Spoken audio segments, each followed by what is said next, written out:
Good morning, good morning, good morning. I've been playing with music, so that's what I was doing. So tell me, because I'm trying to redo some stuff and I'm playing with music. It's between Still Standing and This One Is the Truth.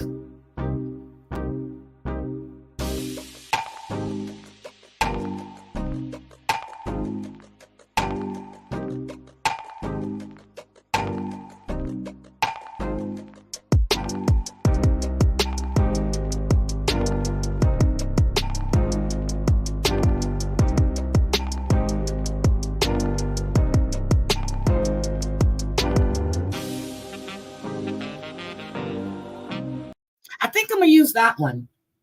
I'm switching over my intro. I think I like that one better. Okay, good morning. Let me say good morning. Let me say good morning. Good morning, Grass Toucher. I just saw you pop in. Maria's Crochet Corner. Mari. Dan. Colleen with the K. Patricia. Susan Dawson. Crazy Cat Mama. Did I miss it? Patricia. Good morning. Good morning. Good morning. Guys, we have a lot to discuss this morning. We have a lot to discuss. We got some crazy shit. It's all crazy, but we have a lot to discuss this morning. So first off, oh Lord, nobody was live last night. I came home when I got today is Ann's actual birthday. So Ann from Drop the Mic with Ann and Maria. Today is Ann's actual birthday. I stopped in yesterday to wish her a happy birthday, and they were having a good time. When I came home, they were off. So today is Ann's actual birthday. Good morning, Cyber Hotline. I like the name. I like the name. Good morning. And Dan, thank you so much for sharing out my channel. Dan shares out a lot of channels, and I go in and check them out. I do. I love that name, Cyber Hotline. I love that. So he goes in and he shares out channels all the time, and I go and I click in these channels, to see what they're about. I've subscribed to a few of them. Wait a minute, Ann left the panel and forgot.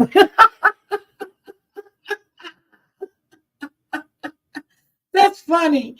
Oh God, I'm gonna go back and watch it. I'm gonna go back and watch it. So I found myself listening to a couple of old lives that I never finished, and that's what I fell asleep to, which I listened for probably all of whatever till I fell asleep and woke up again and put it back on. Uh, what's wrong with AMZ?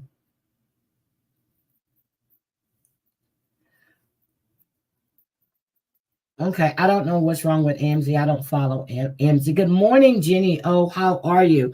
So, out of New Orleans, only in New Orleans, we had two men that were having a sexual encounter and they were on methamphetamine. The other man bit down on, the partner's sexual organ, and he wouldn't let go. So then the guy had to shoot at him to release his organ. The cops were called out. This was in the French Quarter area. Cops were called out, and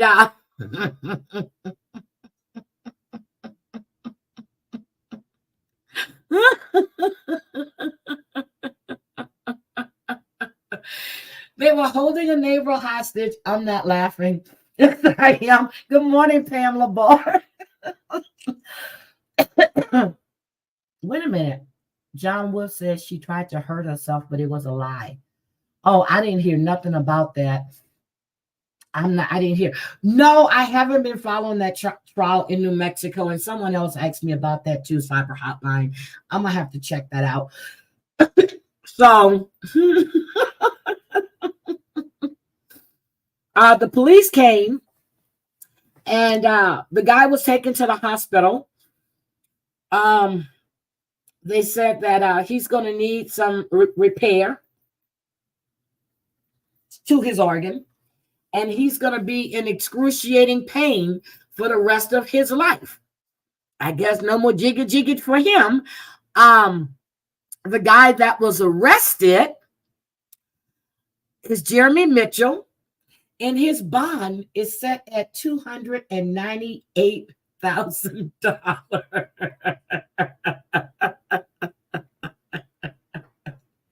Let me get this right. You have a man that entices a child, and he gets 2-year sentence, but 157 days were credited. You have a man that clapped down on another man's member because he was high on methamphetamine. The guy gets a gun and starts shooting at him to let go. Then he starts running. The neighbors held him hostage, and he gets a bond of $298,000. Something ain't right with that picture, but I feel bad for him. I really, really do. I really feel bad for him because I'm sure it wasn't worth it. I'm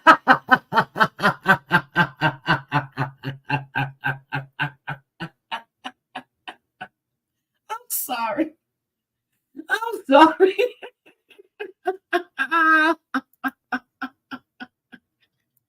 Oh my God, I'm sorry. Now we got the story about the priest that's coming out of New Orleans. I remember this story when I lived there. Oh, and by the way, the guy is 41 years old, the guy that's been arrested. And, you know, he has a bond of $298,000.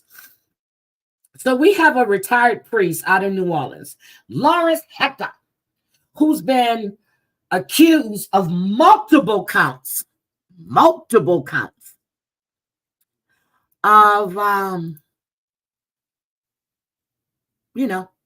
pedophilia. So let me get this. And now they're saying that he's too ill to stay in trial. Really?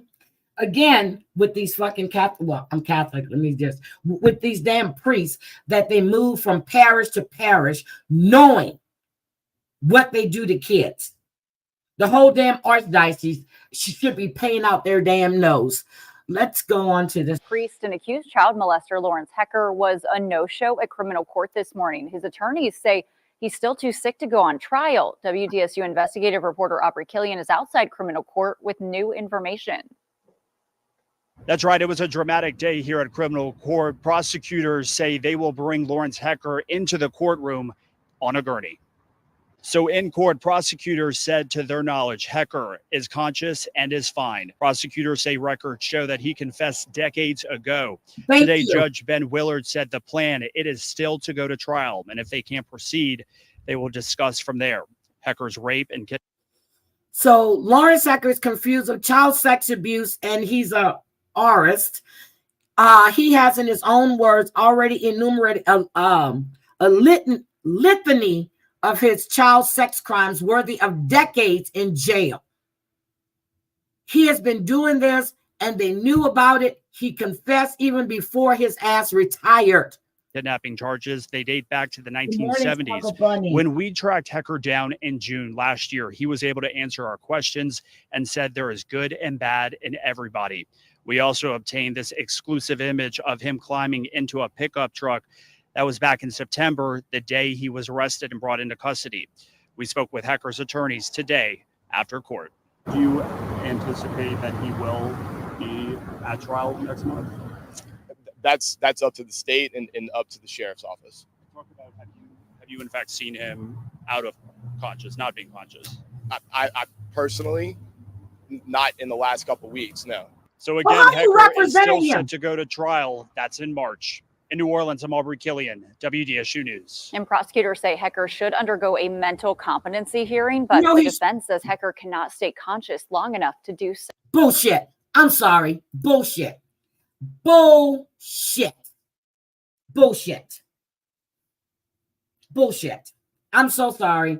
I'm Catholic, and these disgusting ass priests that take advantage of these kids. Oh, Jesus Christ.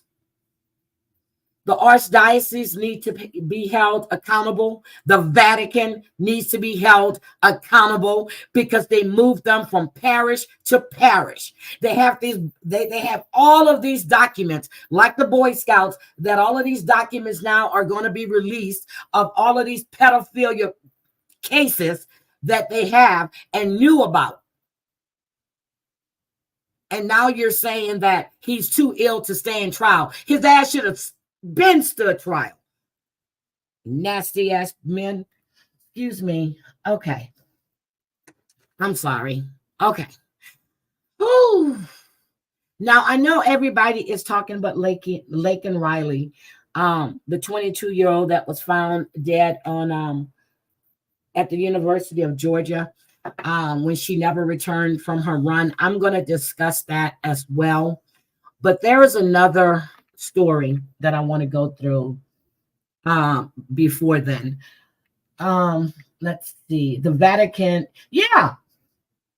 And they protect them. They sit there and they strip them and then they send them away to this little retreat. I'm going to call it a resort. And then, you know, they write down that they've been rehabilitated, and then they put them back into circulation only to have it occur again and again and again. How many times can you send somebody to a retreat? I think they all should.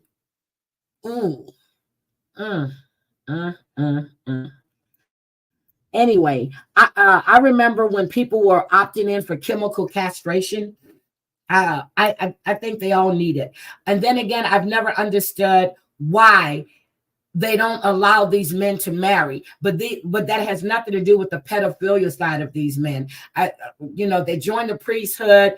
I don't know if they do a psych evaluation on them before. I need to look into that to see if they actually do a psych evaluation on these priests before they go into the seminary. I really need to look at that. I really, really do.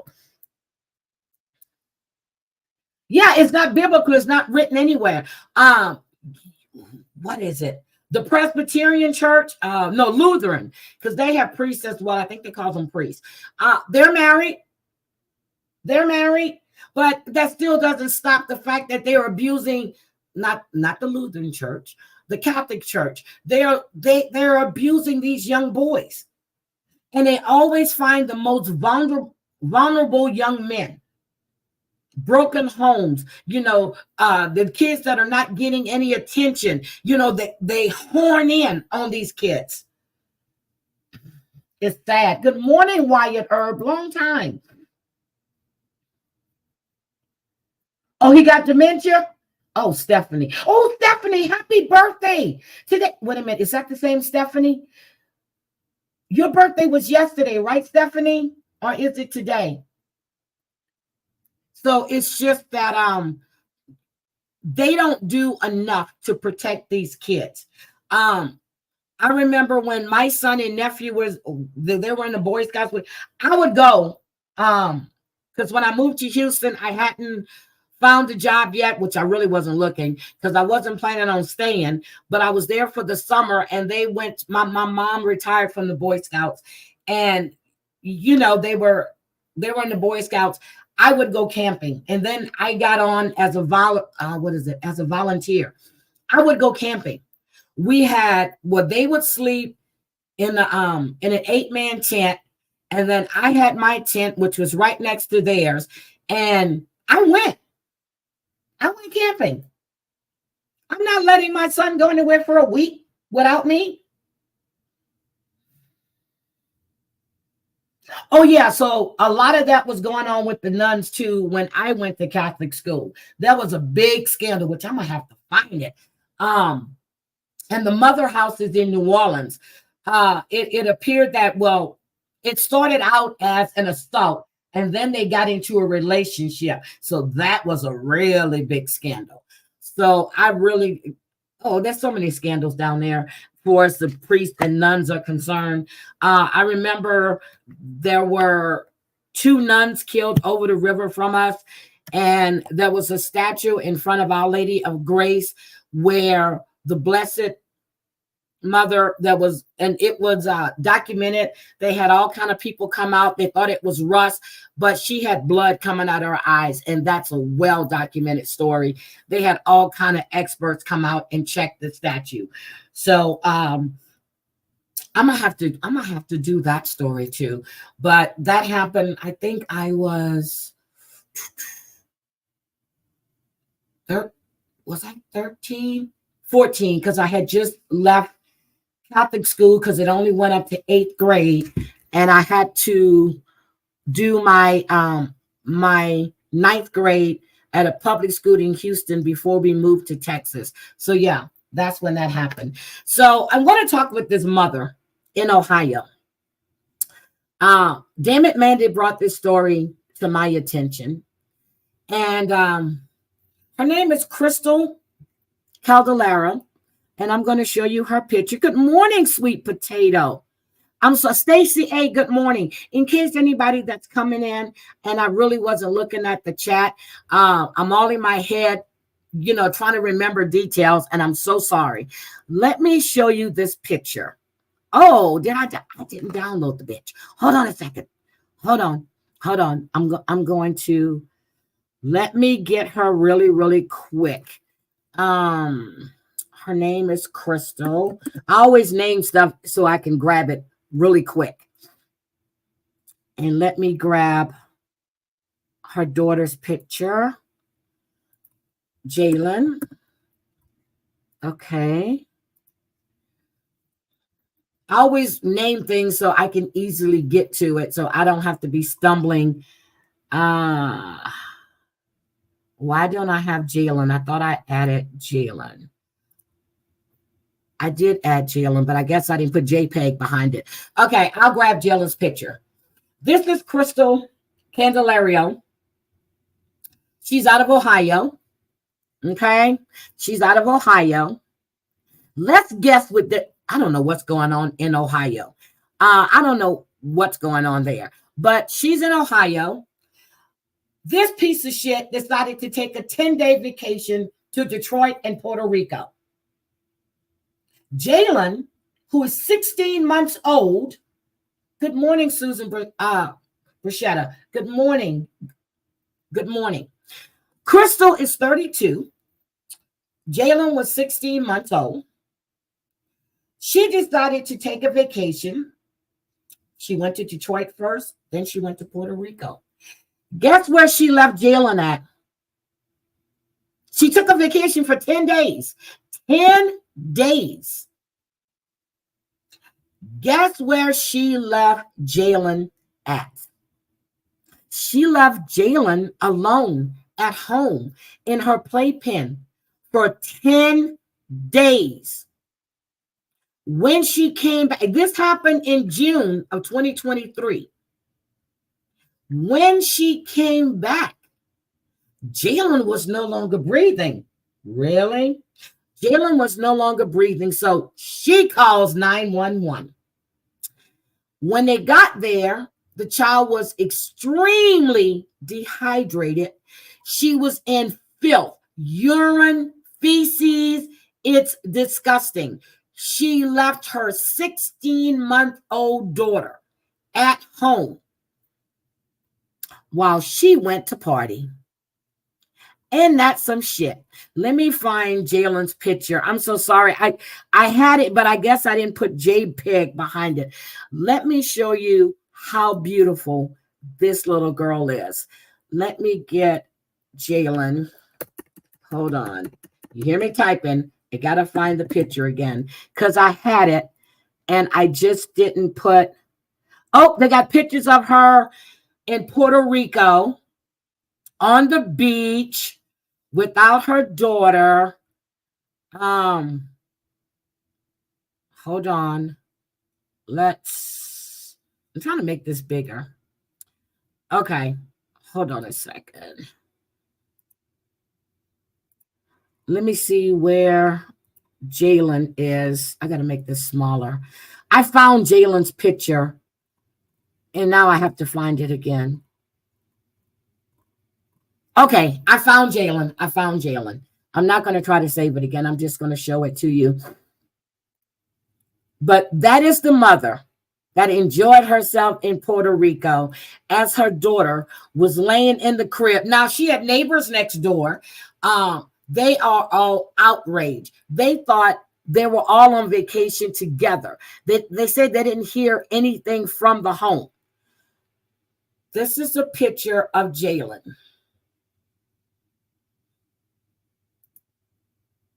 Oh, I thought I was sharing. Stop sharing. Let me go do this.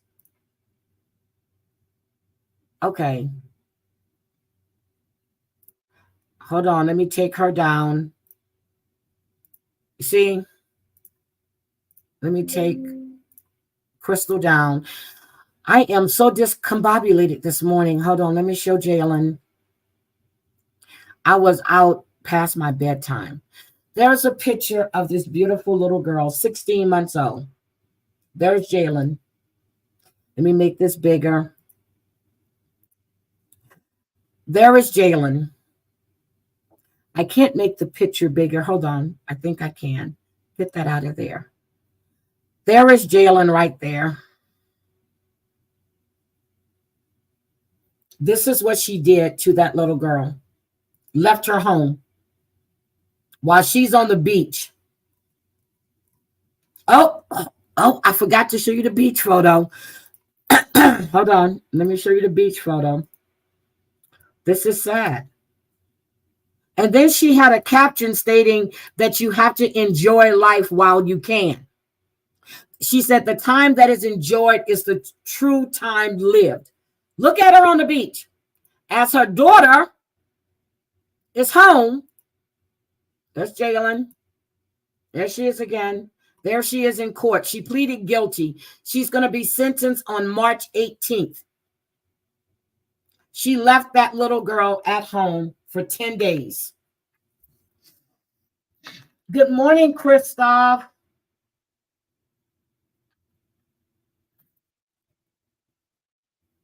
You see, Susie, that's what I'm saying. There's something going on in Ohio. Hi, Shayla. Good morning. She went on vacation. Her vacation was more. She could have asked a neighbor. She could have took her daughter with her. Fuck that. What is so important that you have to leave? And she's facing life imprisonment, which is what she deserves. Life imprisonment is what she deserves. Whew, Jesus Christ. Then, hi, good morning. Hi, Aaron. I've got to drink my coffee. So, yeah, she pleaded guilty. I don't know what else she would plead when there's all these pictures of her on the beach, and she consciously, willingly left a child at home for 10 days. It's not like she got to the airport and went, oh, I forgot my baby. I need to go back and get her. It's not like she called anybody to go get the baby out the house. It's not like she even called 911 to tell them, hey, I left my child at home. I'm a badass parent. Let me please go get her. 16 months old. What do you think? She's going to get up and cook and fend for herself?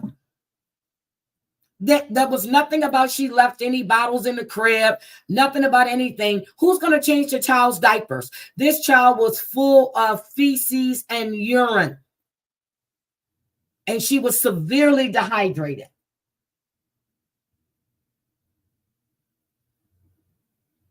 This is sick. Then we got another case out of South Carolina. The East Palestine train wreck affected everyone. Oh my God. So we have a case out of South Carolina. The first federal case for a hate crime against a transgender woman came out of South Carolina. Oh, let me put his picture up so you can see this piece. Did I have his picture? Shit. Did I have his picture? His name is Derek. Hold on. Well, his name is Daqua. He was called Derek. Hold on a second. Let me see. Can I find this damn picture? I swore I put his picture up. Okay. Here we go. Let me just hold on. Let me pause this for a minute.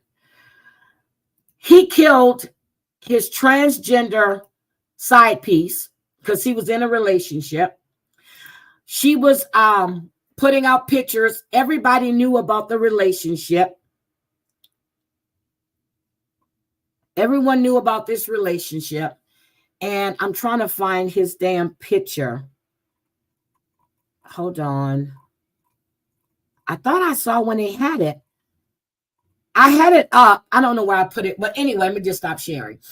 So he was in this relationship with this other female. He was having an indiscretion with the transgender female. He had pictures. He asked her to take the pictures down. She didn't take the pictures down. This is sad. His cousins testified against him. His uncles testified against him. So they said on August 4, 2019, he lured, they're calling her Dime Doe, is what they're calling her. He lured her to a remote area in Allendale, South Carolina, and shot her 3 times, or pew-pewed her in the head 3 times. They said it was proved beyond a reasonable doubt that he murdered Doe because of her gender identity. But he knew this whole time that she was transgender. He had a girlfriend.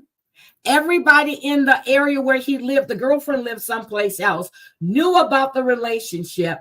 The woman found out about the relationship when she saw text messages on the phone, and he kept trying to say that was his cousin. She threatened him that she wanted him out. Well, I guess he was going back and forth. She wanted him out, and he went to Dime Doe, and she refused to take the pictures off of social media. Good morning, Carol. So now he's facing a maximum penalty of life imprisonment. Okay. I think he's going to be sentenced in March too. Everybody's getting sentenced in March. But this is the first federal case. It was a 4-day trial, and they found him guilty. Yep, just walk away. But they have been having this affair for quite some time. So he knew. He knew.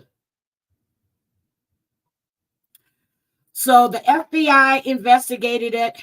South Carolina investigated the crime. And I do have this. I found the picture. Hold on. I found it. I knew I had it. Hold on. Let me show you. Let me show you his picture. There he go.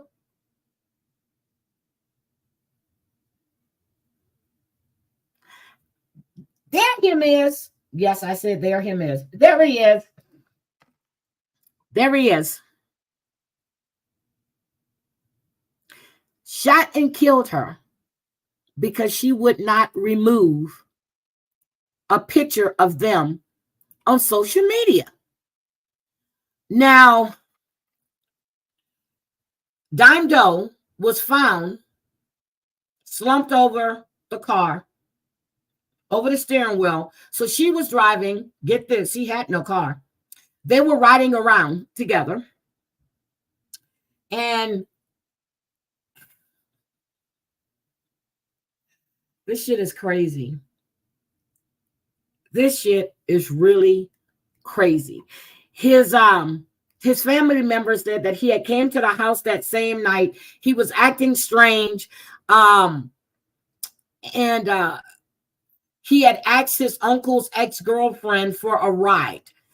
And she said that he was, okay, let me show you Dime's picture. I was scrolling down to see. Okay, so let me show you her picture. Beautiful. Let me show you her picture. I was scrolling down to see if there was pictures, because I swore I saw something where there was a picture of the two of them together. So this is the young woman that he pew-pewed 3 times in the head.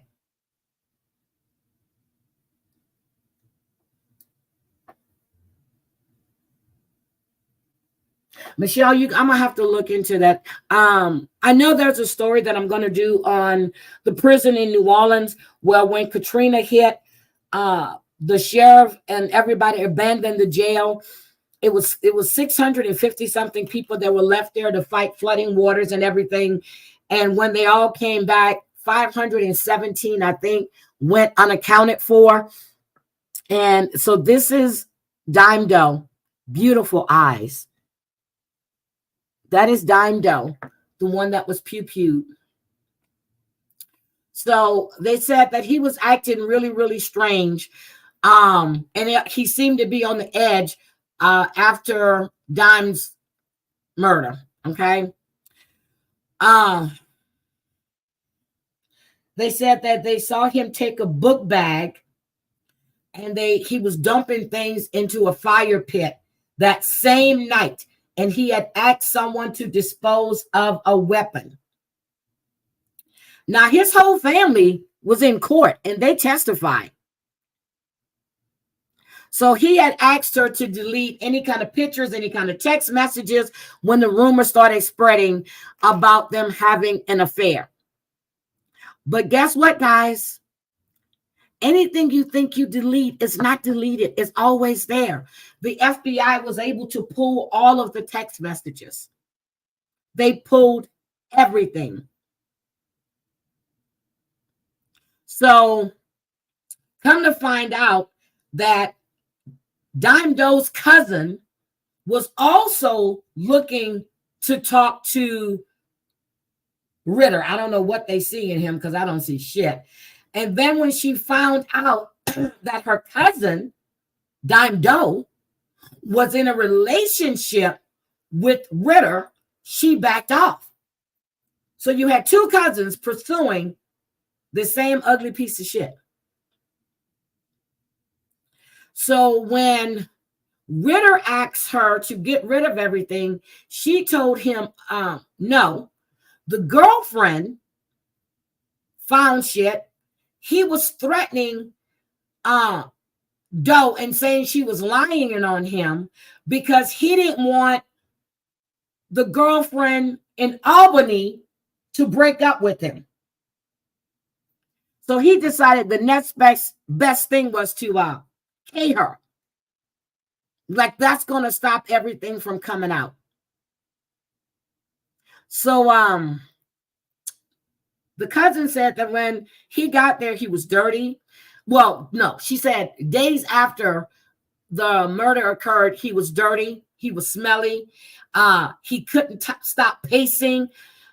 She said that she asked him if he had killed her, and all he did was dropped his head and gave a smirk. So I was like, oh my God.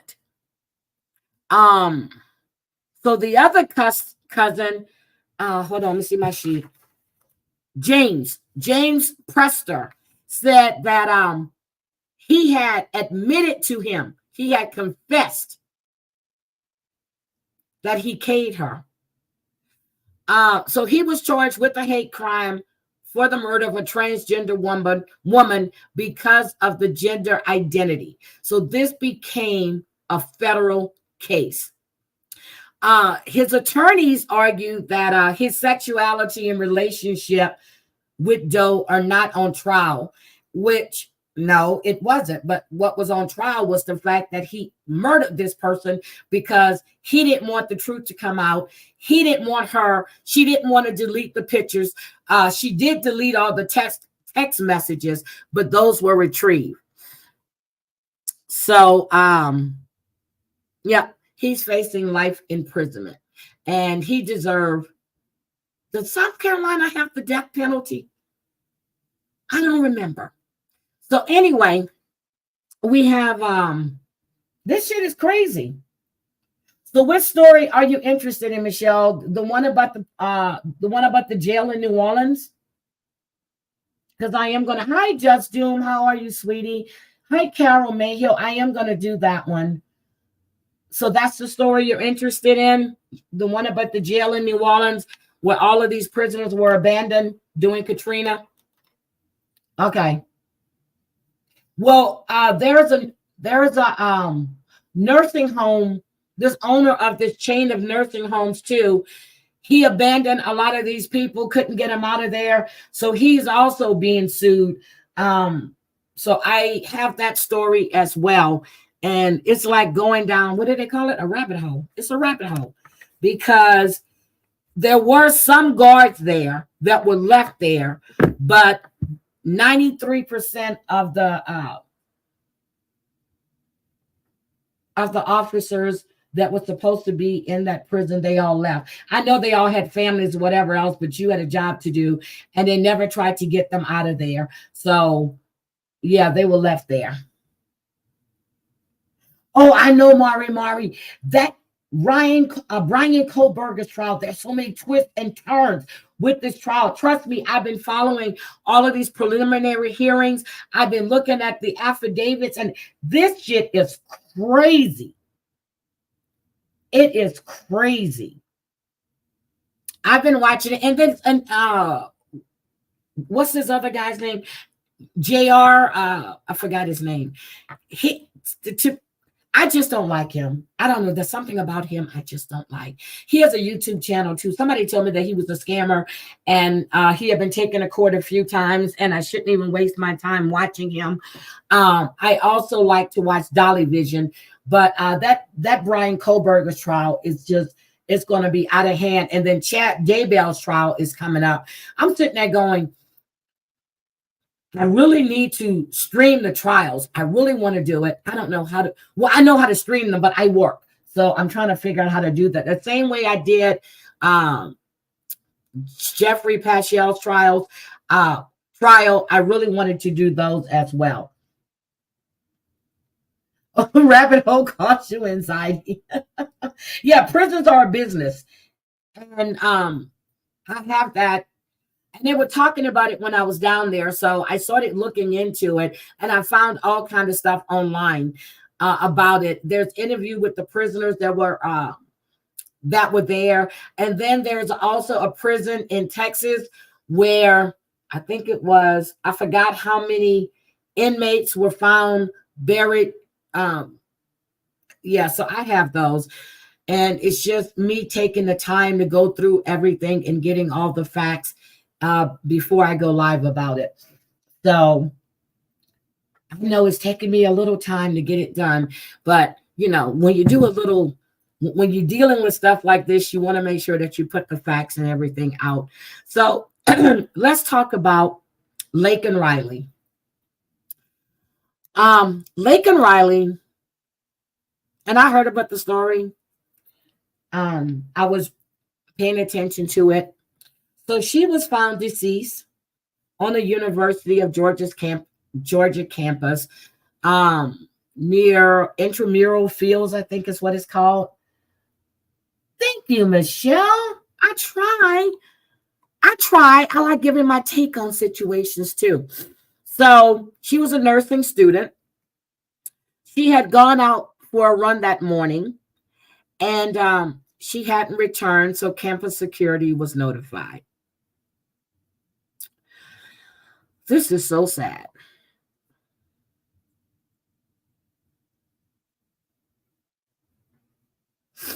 So this guy, Jose Ibarra, 26 years old, He's been charged with malice murder, felony murder, aggravated battery, aggravated assault, false imprisonment, kidnapping, and hindering a 911 call. Okay? And concealing the death of another person. And they're calling this a crime of opportunity. She went running. Now get this. His brother worked on the campus. Come to find out, he has a fraudulent green card. So I found a news thing on it. Her family is saying she was an amazing sister, daughter, friend, overall person in general.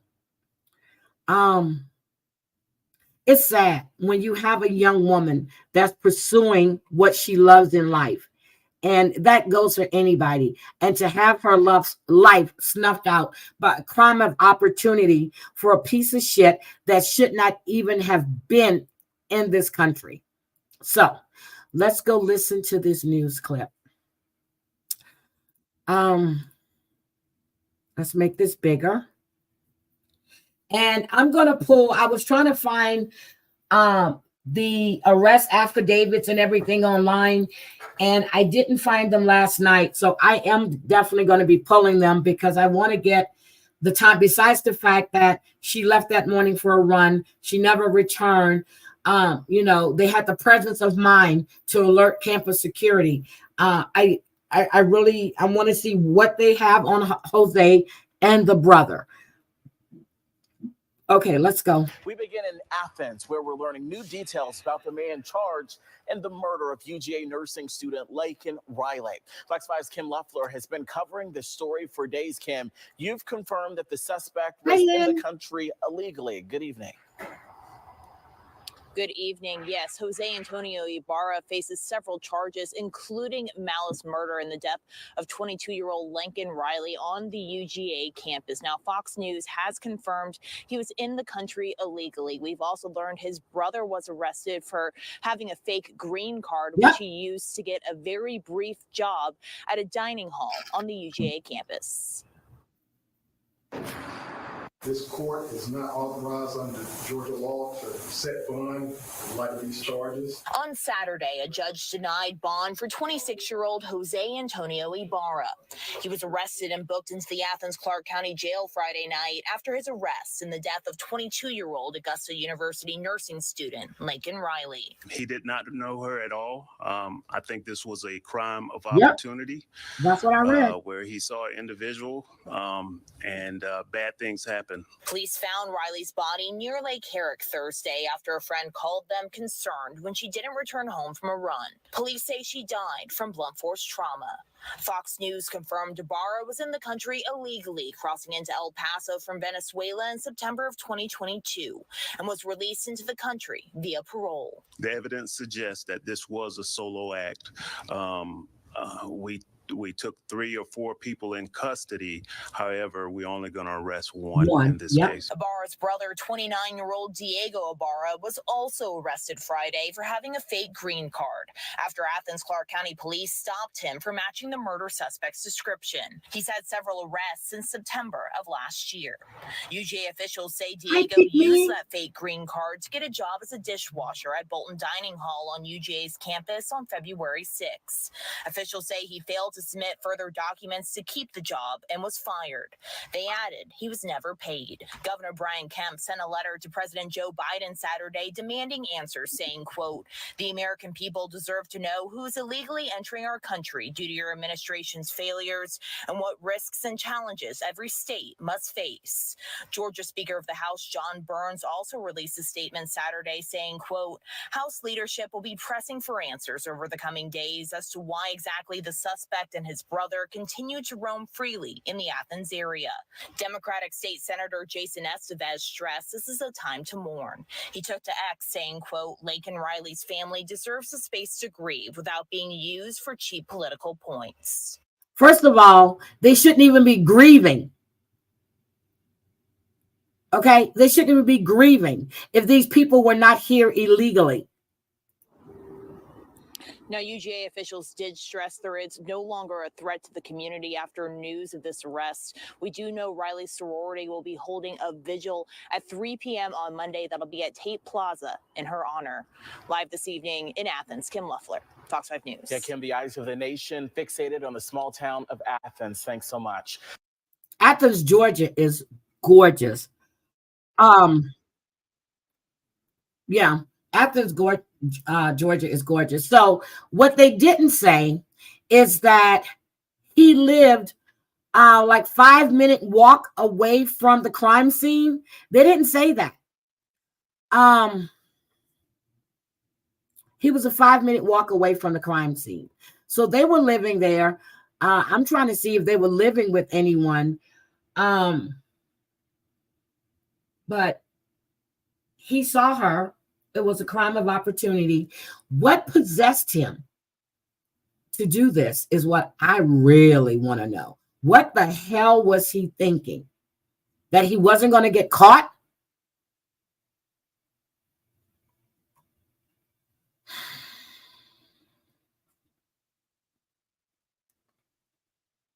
I'm just like,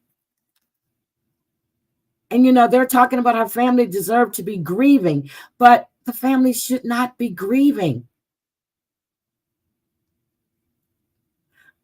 And supposedly, he has a wife and a 5-year-old child. They didn't talk about that. They entered the country through El Paso, the wife and the 5-year-old son.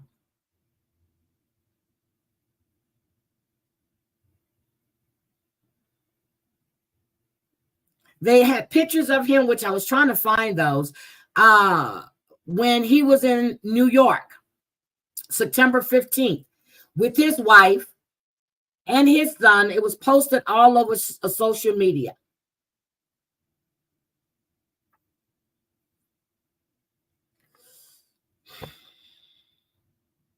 And when he was in New York, he was arrested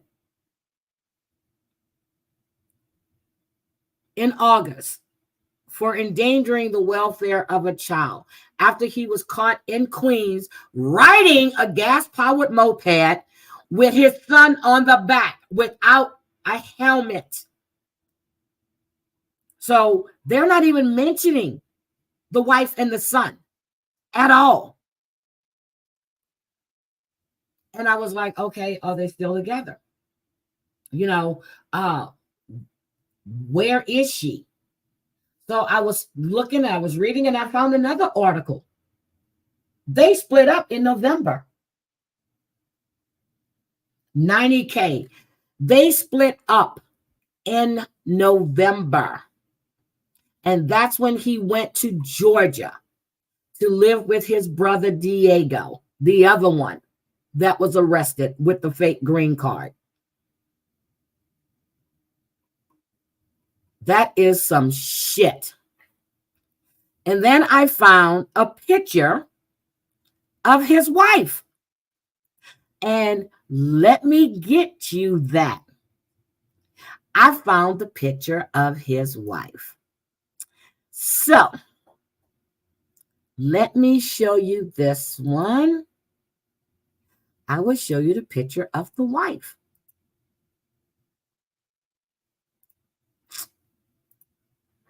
There is the picture of his wife.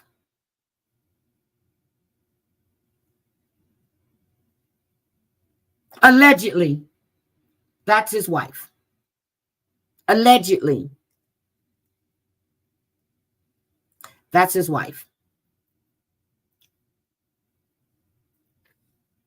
So they never mentioned that.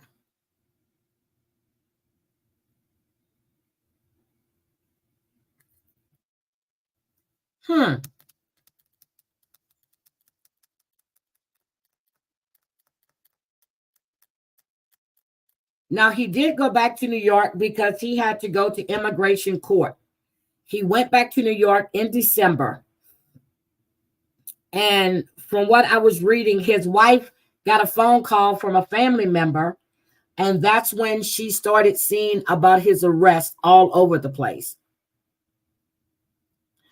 The wife said that he was a calm person. She said that they got married so they can have an asylum case. She said she had known him his entire life. He was never aggressive. She said they had problems as a couple, but there was never anything physical. That's what she's saying. She said he left New York because he wanted to get a better job in Georgia.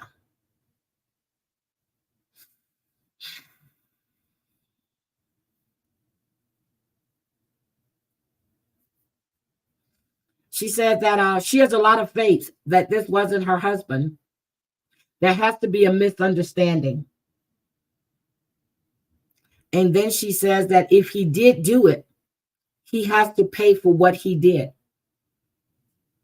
So she's saying she doesn't think it's him. Oh.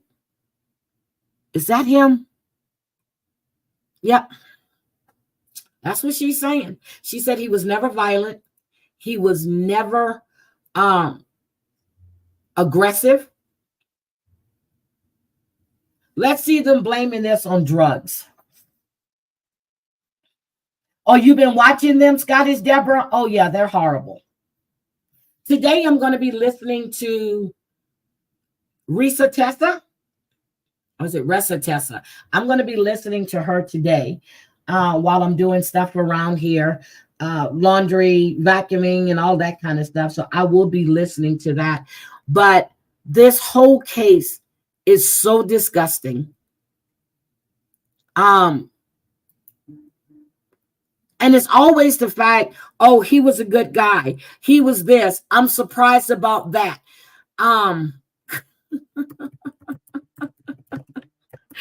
Hold on. I'm just like, are you kidding me? But it could be, maybe, I don't know. And I'm sure they're going to try to blame it on some type of drugs or whatever, but you left New York for a better job in Georgia.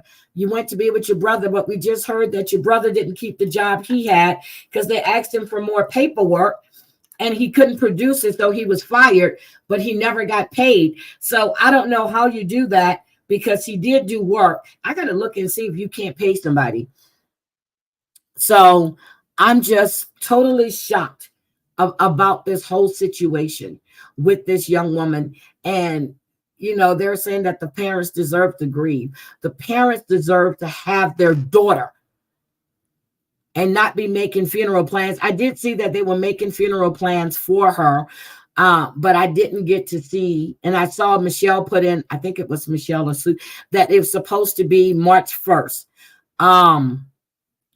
Don't know. So I need to go back and really, really look at that.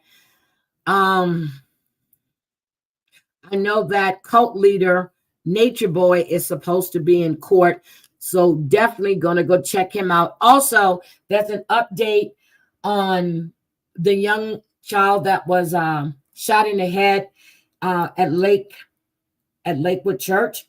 He was removed from life support and he's breathing on his own. So they still don't know if he has any brain damage right now, but he's actually breathing on his own, even with the fact that the frontal lobe had to be removed. Okay. So I'm keeping my eye on that story. Good morning, ASAP. Okay, what else is going on? Good morning, Miss Heidi. Good morning. So there's a lot of shit that's just going on in the news. I do have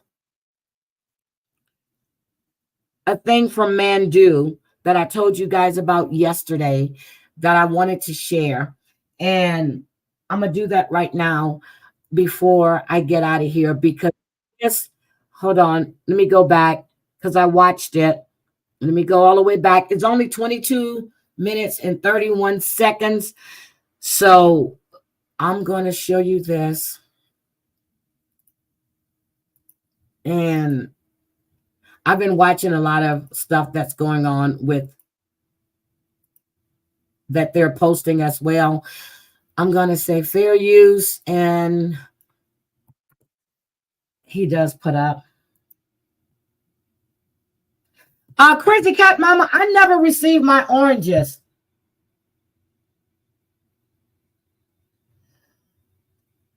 Oh, Crazy Cat Mama. I'm late and will rewind due to being out in the arches helping rescue a mama and pups, 2 of which were found dead thanks to the coyotes. Oh, God. Okay, look, if the coyotes are still hungry, you better stay out them damn orchards, okay? All right, so let's listen. Okay, I took it back. Yeah, I'm starting this at the morning because you submitted an application for clemency. You are currently serving a 20-year sentence for attempted second-degree murder out of East Baton Rouge Parish. Is that information correct, sir? Yes, ma'am. All right, Mr. Wise. Okay. You know, I want to ask you a few questions. I see it back on 11/21/2007. You were arrested, and you was originally charged with first-degree murder. Is that correct? Yep. Yes, sir. And then on 8/11/2011, the subject was rearranged and is amended charge to second-degree murder. Is that correct? Yes, sir. And on 5/21/2013, the subject has pled guilty and amended the charges to attempted second-degree murder. Yes, sir. Okay. How long have you served? How long have you been incarcerated? I've been incarcerated on for this charge. 13 years and 3 months, sir. 13 years and 3 months. Also, I see you have a low tiger, but also on 12/14/2023, you have a good time date. Is that correct? Yes, sir. What is your job there at the prison? Are you a trustee? Yes, sir. I work at DOC headquarters. Warden, is anything you have to say on? Do what? I say I work at DOC headquarters, building 2 and 3. Yes. Warden, is anything you have to say on his behalf? Yes, he's been with me since 2017. He has not had no disciplinary write-up since he's been here. And he is presently a Pride member. And like I said, he's a trustee and he goes to work in Baton Rouge every day. Of course he's a trustee. I want to get out of prison because my I don't have charges any were other lower. question, Mr. Nelson. Thank you, Mr. Wise. Mr. Roche? Thank you, Madam Chairman. Mr. Sanders? Yes, sir. You do have a good time date in 2023, which is only less than 2 years from now. Is that correct? Yes, sir. Okay. I have no further questions. Thank you, Mr. Roche. Mr. Marabella? You're on mute. Sorry. Mr. Sanders, I was looking at your criminal history, and I note that you've had a number of arrests for marijuana charges and a couple of drug charges. So tell me a little bit about your drug use. My drug use was just mostly party drugs, maybe once a week or anything. But those charges that I had, the marijuana, I was like 17 years old. I was real young then. How long you been in prison? I've been in prison for 13 years. 13 years, 3 months. Okay, and when did you come? In 2007. Okay. Well, how old were you then? I was 22 years old, sir.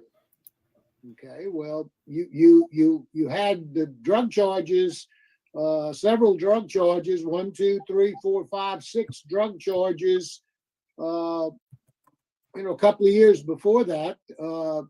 How long, when did you start using drugs? At the age of 17. Okay. Smoking marijuana. And what kind of drugs were you using? Marijuana at that time. How about cocaine? No, sir. Well, you got arrested on May the 6th of 2005 for a Schedule II drug. What was that? I don't remember. Oh, that charge was dropped, sir. I understand, but what was the what was charge it? for? The charge is crack cocaine, sir. Thank you. Okay. Had you ever used crack cocaine? No, sir. Have you taken any substance abuse classes or courses while you've been in prison? Yes, sir. What have you learned from them? I learned that you could do without addictions. You could do without the drugs, and you could just keep a level head. Really? You have to go to jail to learn that. How will you be able to do that? I staying positive, keeping myself around positive people. Oh my God. Okay. Have you ever gone to an AA or an NA type meeting? Yes, sir. I've been to those meetings. When did you go to those meetings? A few years ago. Mm-hmm. And what did you learn from those meetings? The same thing, sir. I gave up addictions way long before I started taking the classes. I read the Bible a lot, and the book of Proverbs opened up to me about the wise man and the foolish man. That helped me humble myself throughout my whole situation. That's why I have a perfect record. I stay away from the foolishness. I don't get involved with anyone who's doing anything that's not right. I don't even talk foolishness with no one, sir. So I refrain from drugs, violence, and anything that's not right. I just move forward. Mr. Sanders, I appreciate that, and I do agree with that. Yes, but you're in a different environment in prison than you are when you're out on the streets. Yes, sir. And what my concern today is how you will act when you're out on the streets, not how you will act when you're in a prison the same way he was acting being before. watched fairly regularly. Yes. You had problems with drugs apparently at some point just a couple of years before you went to prison, because you were arrested at least 3 or 4 times for drugs. Yep. My experience tells me if you were arrested 3 or 4 times, you probably were involved in drugs at least 15 or 20 times. And that's what people don't understand. I'm sorry. People do understand it. When you go to prison, the first thing you want to do, you're trying to get out. I've reformed. I don't do drugs anymore. I don't do this anymore. Bitch, you're not on the street. You're not out on the street. What happens when you get out on the street? You've already been, you had a first degree attempted, then it was lowered. Then it went down to attempted second degree. And this is when you were out on the streets. You were involved in drugs. You were 22 years old. If you would have been doing better then, you wouldn't be where you are now. So I have no sympathy for you. Because they don't arrest you every time. Thank you. Hi, Big Bad Wolf. So I'm concerned about what's going to happen with you and drugs if you get out and hit the streets and things get rough again. Keep myself around positive people. If I have to admit myself in a class. But why wasn't he around positive people before? I see his uncle there. I see his cousins there. And when I was looking at this and I'm sitting there going, undoubtedly he had a good family structure. You chose the life that you were leading. On the outside. Good morning, with the support of my family members, I know no one in my family does drugs. With the support of them, I will continue to keep a level head. All right. Thank you. That's all the questions I have, Madam Chairman. Thank you. Yes, sir. Thank you, Mr. Marabella. Mr. Jones. Good morning, Mr. Sanders. Good morning, sir. What are your plans as far as work? What would you want to do if you happen to be released? What do you plan to do?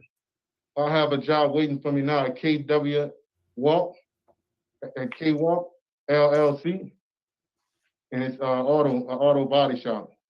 Auto body shop. Okay. Yes, sir. And that's pretty close to where you would be living. Yes, sir. Yes. That's just until I finish with my CDL class and continue to move forward like that, sir. Oh Lord, he's gonna be driving a truck. The first time I heard that, I said, when I heard Mr. Marbella asked you about your drug use and the cocaine charge, and you said it was dismissed. Were you just a youth? your audio is breaking up. Can you hear me? Yes, I can hear you now. Yeah, I can hear you now, sir. You muted out. I said, Mr. Marbella asked you about your the drug charge with the cocaine, and you said it was dismissed. Were you selling drugs at that time, or? Yes, sir. So you sold cocaine, you didn't use cocaine? Yes, sir. Okay. Okay, no other questions. Thank you, Mr. Jones. Mr. Sanders, as Mr. Roche pointed out, you have a good time date in December of 2023. And as you know, this process, the clemency, as you know, the process is pretty lengthy. What is your expectation today? What is it that you hope for? I hope to be able to be released and get home to my family and start to live my life as a normal citizen. I was a child when I had the mind of a child. It wasn't right. And when you were when 22. I committed this crime. And now that the process has passed along and I've been able to become a man now, I'm ready to take care of my manly duties. My daughter graduates this year. She's 17 years old. I've been out of life since she was 4. And I'm ready to go take on my responsibility as a God-fearing growing father. No, that's the daughter. Okay, but I mean, I get that, you know, you want to get out of jail and go be with your family, but in terms of the commutation of your sentence, specifically, what are you asking for? I'm asking if it's possible for me to be released as soon as possible. So you're asking for a sentence cut, a time cut? Yep. I thought. Okay. All right. Let's hear from the folks who've indicated they'd like to speak. We'd like to start with your sister, Miss Deronda Sanders. Ma'am, if you'd unmute your microphone, we'd like to hear from you. Big Bad Wolf, thank you. Good morning. Good morning. My name is Devonda Sanders. I am Brian Sanders' sister. I would say over the past 14 years, it has been tremendous for our family.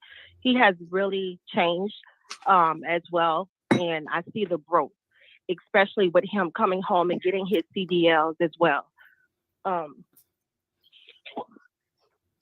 also will say that he will be living with me, so I will have a close eye on him as well. Good. Thank you, ma'am. We appreciate your input. Ms. Kayada Sanford? Yes. Hi, good morning. I'm Kiata Sanford. I'm Brian's younger cousin. Yeah, okay, I did hear her say when cousin. he was first incarcerated, I was 7 years old. And I remember talking to him about what I wanted to do when I grow up and all those kinds of things. And throughout that time, I'm in my 3rd year of college. I'm going to be graduating next year. And he has been a source of unwavering support in every way he can. He does what he can to show that he supports our family. He supports our family. He wants to be here with us. He also he mentioned his daughter. She's my younger cousin also. He always makes sure that I'm checking on her to make sure she's doing fine in high school, that she's getting the tutoring she needs, that she's getting help with anything. But that's what he was supposed to be doing. Why isn't his sister doing that, the one that he's going to be living with? Those were my questions. She's in college. Why is she worrying about her younger cousin when other family members should be checking on the cousin and making sure she's doing okay? But then again, this piece of shit right here should have been there for his daughter. That's the way I felt about it. I can help her with. And so he makes sure that any way he can help us and help us help each other. And I just love him a lot. And he has been a great sense of support to me throughout my life. Oh, good. Well, thank you. We appreciate your input. Before I ask you to speak, Mr. Sanders, I think we need to make you aware that there is opposition to clemency consideration for you, and that comes from your sentencing judge, the district attorney's office, and law enforcement. Okay, so let me just say this. He's asking for a sentence reduction. Clemency just means that they're going to let you go. you know, but he doesn't understand the difference from what I'm hearing. But nobody wants him out. The family does. Nobody wants him out because he's going to wind up right back where he was, because that's all he knew. And I'm going to see about this job that he has waiting. You just need to be aware of that opposition. So would you like to make a statement? I want to thank you all for giving me this opportunity to come and speak forward. Thank you for blessing for me. Oh Lord, they all get religion when they're in jail. All right. So I think, is the board prepared to vote? And we'll start with Mr. Wise. Well, first of all, I see you have a good time date on 12/4/23. There's programs you've been taking. You can chisel a lot of this down, and you may think this is hurting you, but it's probably helping you.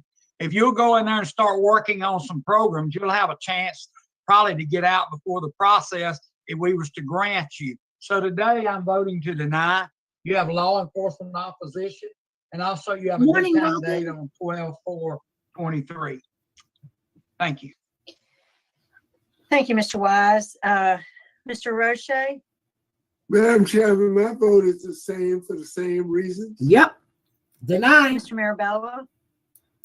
Madam Chairman, my vote would be the same for the same reasons. Deny. Mr. Sanders, I would encourage you to do those programs as Mr. Wise has suggested, and more particularly do some of the substance abuse programs, because I think that you really need some help when you get out with substance abuse. See, normally when they're in a parole hearing, they'll tell you, I took this program, I've been in this program. The only thing he said was, you know, he's been clean, he stayed away from drugs. You're in prison, but you can still get drugs in prison. I don't know how much they cost, and I wouldn't trust that shit anyway. But anyway, they always say they've been in this program, that program.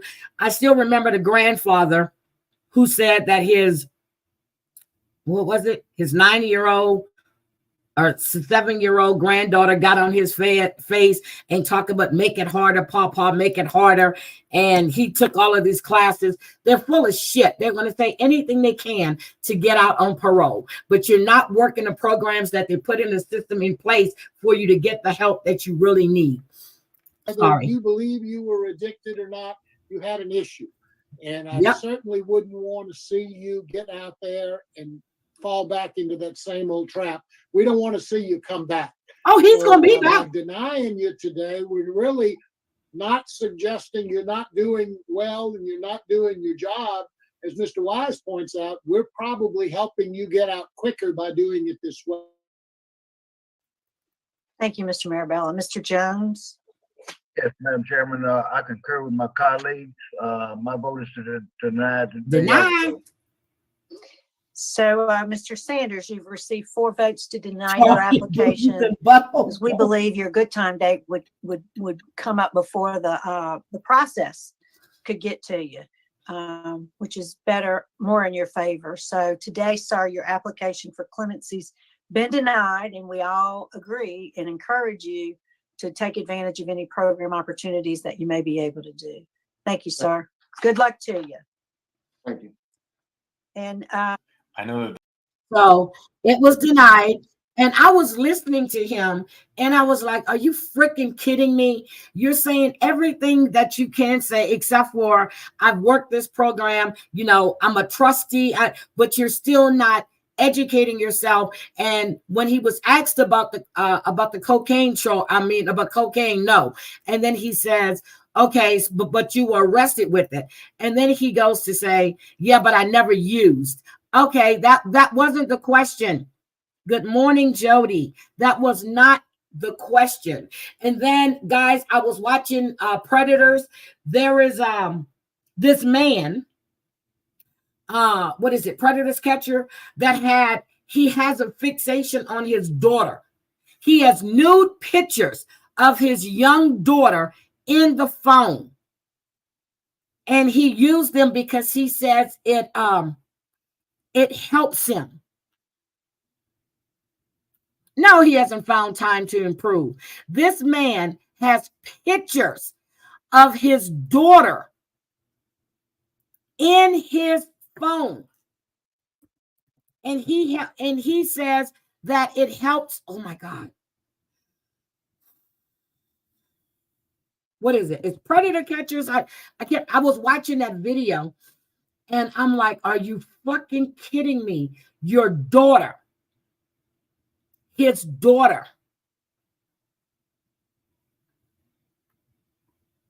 And what is it? Oh, this is the one. I found it. PP Southeast. I found it. His daughter is 6 years old. So hold on. Let me get this for you. It's disgusting. It is so damn disgusting. Father, he breaks down. He was arrested, but oh my goodness. I would like bring my arms up to block. Damn. Let me go back. I hit the wrong thing. Okay. Those aren't true. Okay. Okay. Did you have any weapons in the house? No. Okay, that's for safety. Oh God, no. Okay. No, please. Okay. Well, hold on a second. We should probably go inside and talk about it so people can't hear, because I'm not trying to put you on blast, bro. Okay. Can I stay outside? Yeah, you can do whatever you want. No, please. Oh my God. Is there anybody in the house with you? Yeah, my wife. Okay. Well, let's Oh God, please. Okay. Well, let's. I've had enough in a hard enough time. Please. I know. And I just want to talk to you. Okay. They weren't true. I love your name. Okay. Don't please. Okay. Well, let's. Here, what we should do. Want to talk about it where she can't hear, because I just want to keep it between us. Okay. 6 years old. The cameras off, please. Well, that's for safety. I understand that you have a felony. So I for your safety, my safety. God. I don't think you're a violent person. It's for my safety. Okay. Yeah. Not here to, Kevin. We could have taken anything from the past, I don't know, year or two and done something already if we wanted to. You know what I mean? No, I got off of that page. I got off the page. I did everything. I know. I was actually going to try and turn that person in because I was scared. Yes, no, I wasn't going to do anything. Okay. I wasn't. I promise. Please. Okay. Well, let's. What we should do? Do you want to go outside and just talk away from where people can hear? Because look, I mean, Karen. Yeah. If your neighbor's here, they're probably gonna call somebody. I'm just here to talk, bro. Well, why is the key? Okay, For please. safety reasons. Okay. Can we go downstairs? Yeah. There's a downstairs neighbor too. Please. Yeah. Go ahead. The 6-year-old daughter. No, you're good. No, please. Please promise me nothing's gonna happen. I can't lose my daughter, please. Yeah, and I can. He can't lose his daughter. What I can promise you is I know that I know you're a good guy and that you're a good father. Okay. Come here. Yeah, well, I'm coming. I need help. I have. Okay. Yeah. Where's my tin upstairs? Oh, do you want to go get it? No, it's fine. Okay.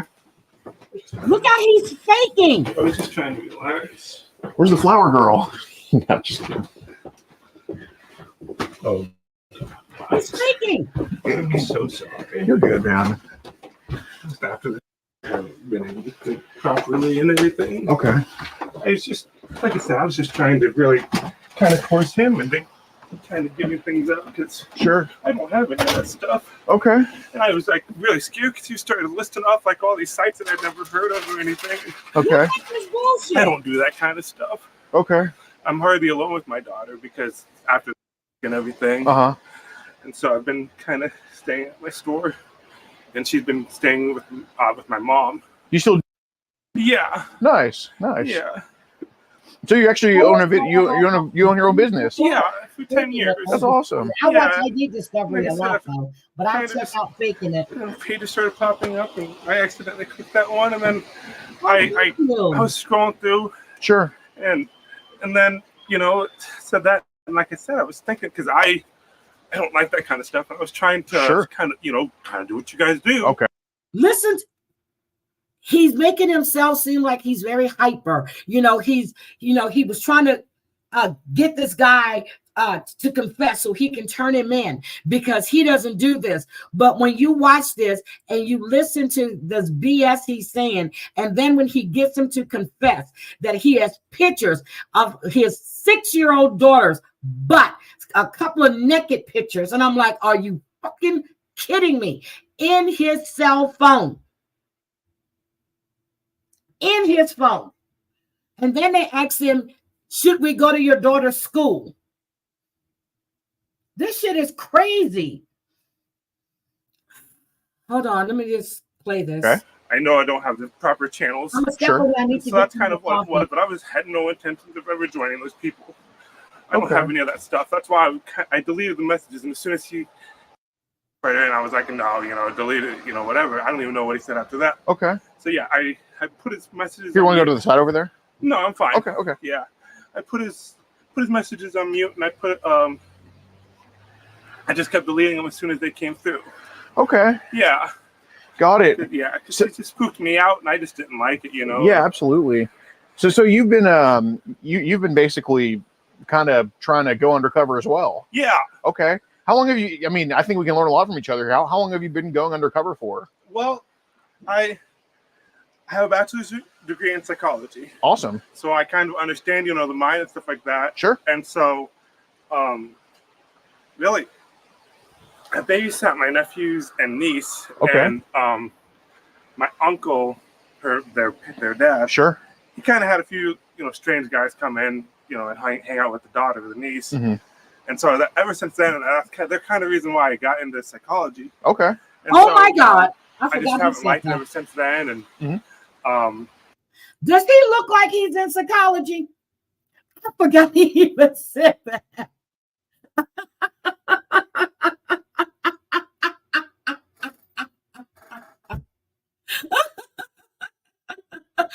Okay, I'm gonna stop. I fought for about 2.5 years to get custody of my daughter. Awesome. Really? So I'm very protective of her. Right. Yes, you are. I have a few pictures during the custody battle, but I don't have much pictures of her now just because of creeps and stuff like that. And so, but yeah, I just don't like that kind of stuff. And really, so like I said, I guess this is the first time that I've joined those kinds of pages, I guess. Yeah, and so I guess a better question is, when did you first start going undercover on these pages? Just recently. Like how recently? I'm sorry. A couple months, maybe. Okay. A month or so. Cool. Because like I said, I had, and then when was August? Did you get vaxxed or something, or no? It just happened. I had a knot in my neck, and then it just. Oh, I'm sorry. I think Bob Burgers is going to sue him because you got a Bob Burger shirt on and you've just been caught being the pedo that you are, and especially with your daughter. So I think you need to take that shirt off, and he's just letting him talk, and he's like, sure, okay, I understand. This man is disgusting. So I hate to know what he did to his nieces. I really do. Or if you have any pictures of them, which I don't think they bring that up. It's been a while. I can't remember that. Brainstem. So okay. Yeah, just kind of been on my phone. I can't see very well. Mm-hmm. So if I look at you weirdly, it's because I can't see. No, I got you. Yeah. So it's not because I'm at your door. It's because you just can't see very well. That's why you're looking at me weird. Yeah, okay, got it. No, that's not why. Okay, so you had and then these pages start popping up. What pages? Like the one with let me ask you guys a question. We're online. Are we getting porn sites popping up on our pages? I mean, are we getting invited to join any Discords or Telegram or Telegraph, whatever the shit is called? I mean, is anybody in here getting these sites popping up on their pages? Because I damn sure don't get them. But if you visit them, and if you visit them enough, you're going to be in the algorithm. So it's going to pop up. So he's full of shit. And now he's going to act like he can't remember, but he was working undercover, so he can turn them in. Bullshit. Something like that. And I accidentally joined it. Okay. You joined. Can't control things. Was this like a group message thing type deal? No. Or? It's on the, you swipe it. Okay. Yeah. Sure. Yeah. Mm-hmm. And yeah, like I said, you guys messaged me yesterday out of the blue. Mm-hmm. And I was like, well, if this guy, is reaching out to me, maybe I can get him, what I mean? Right. So that's been a lot of, but there's been a lot of pages kind of where you're just kind of on like where it's younger stuff. For me, no. The young girls page. Nope, I've only been on that one. Okay. He's transphobic. What have you seen posted on that young girl's page? I joined it. Uh-huh. Accident. I was doing that thing. Charlotte, I follow them on Rumble as well. I follow them on Rumble as well. And on Rumble, he's more open and but I'm gonna have to pay closer attention. Thank you for bringing that to my attention. Thing. Mm-hmm. And then within a day or so, I was off of it. I'm not on it anymore. Okay. Yeah, I unjoined it. So did you decide to go undercover? I haven't talked to anybody about it. No. Okay. Like I said, I was like, think about having him meet or whatever. Sure. And then maybe kind of catching him then. Okay. Got you. Yeah, like they call. So were you maybe going to plan on giving the address for the meetup or? I was considering not meeting. Okay. I was considering if he had messaged me on Sunday, keeping those messages, and then maybe turning him in, or maybe setting up maybe a fake address or something. I don't know. To where you go see him? Yeah. Okay. Or the cops or something. Yeah. Sure. I just don't know yet. Okay. Got it. I'm not educated like you guys. I just don't agree with that kind of. Now he said he's not educated like them, but didn't he say that's what got him into psychology? He's twisting himself all up. He's talking before he's thinking, or trying to think without really listening to the words that are coming out of his mouth. If you were trying to trap somebody, you got on a site, but within a day or so you were off. That doesn't make any sense. If you're trying to trap somebody and turn them in, you will stay there and have conversations with them, get as much as you can get, and then take it to the authorities if that's what you were really going to be doing. So you see, that's my train of thought. Stuff. Okay. Right. When somebody approaches me like that, I have no idea how to respond other than just go along with it until. But you didn't do that. Of course. So I mean, what are they kind of posting on this group? Because obviously we both want to help each other here. Yeah.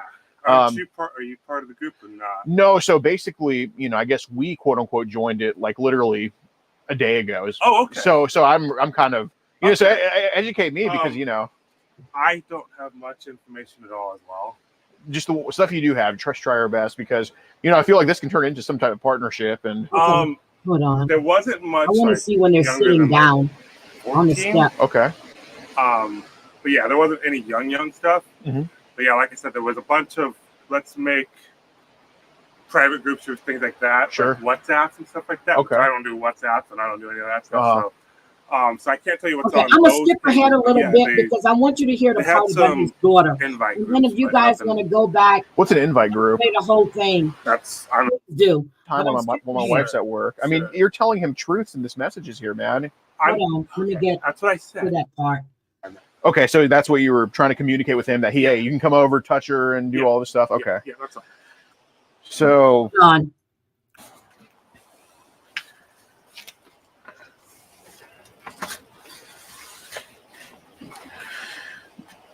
So a lot of the stuff said was definitely a cause for what a lot of people would maybe see like, wait a second, like, what's going on here, blah, blah, blah, blah, blah. So he hits you up and, I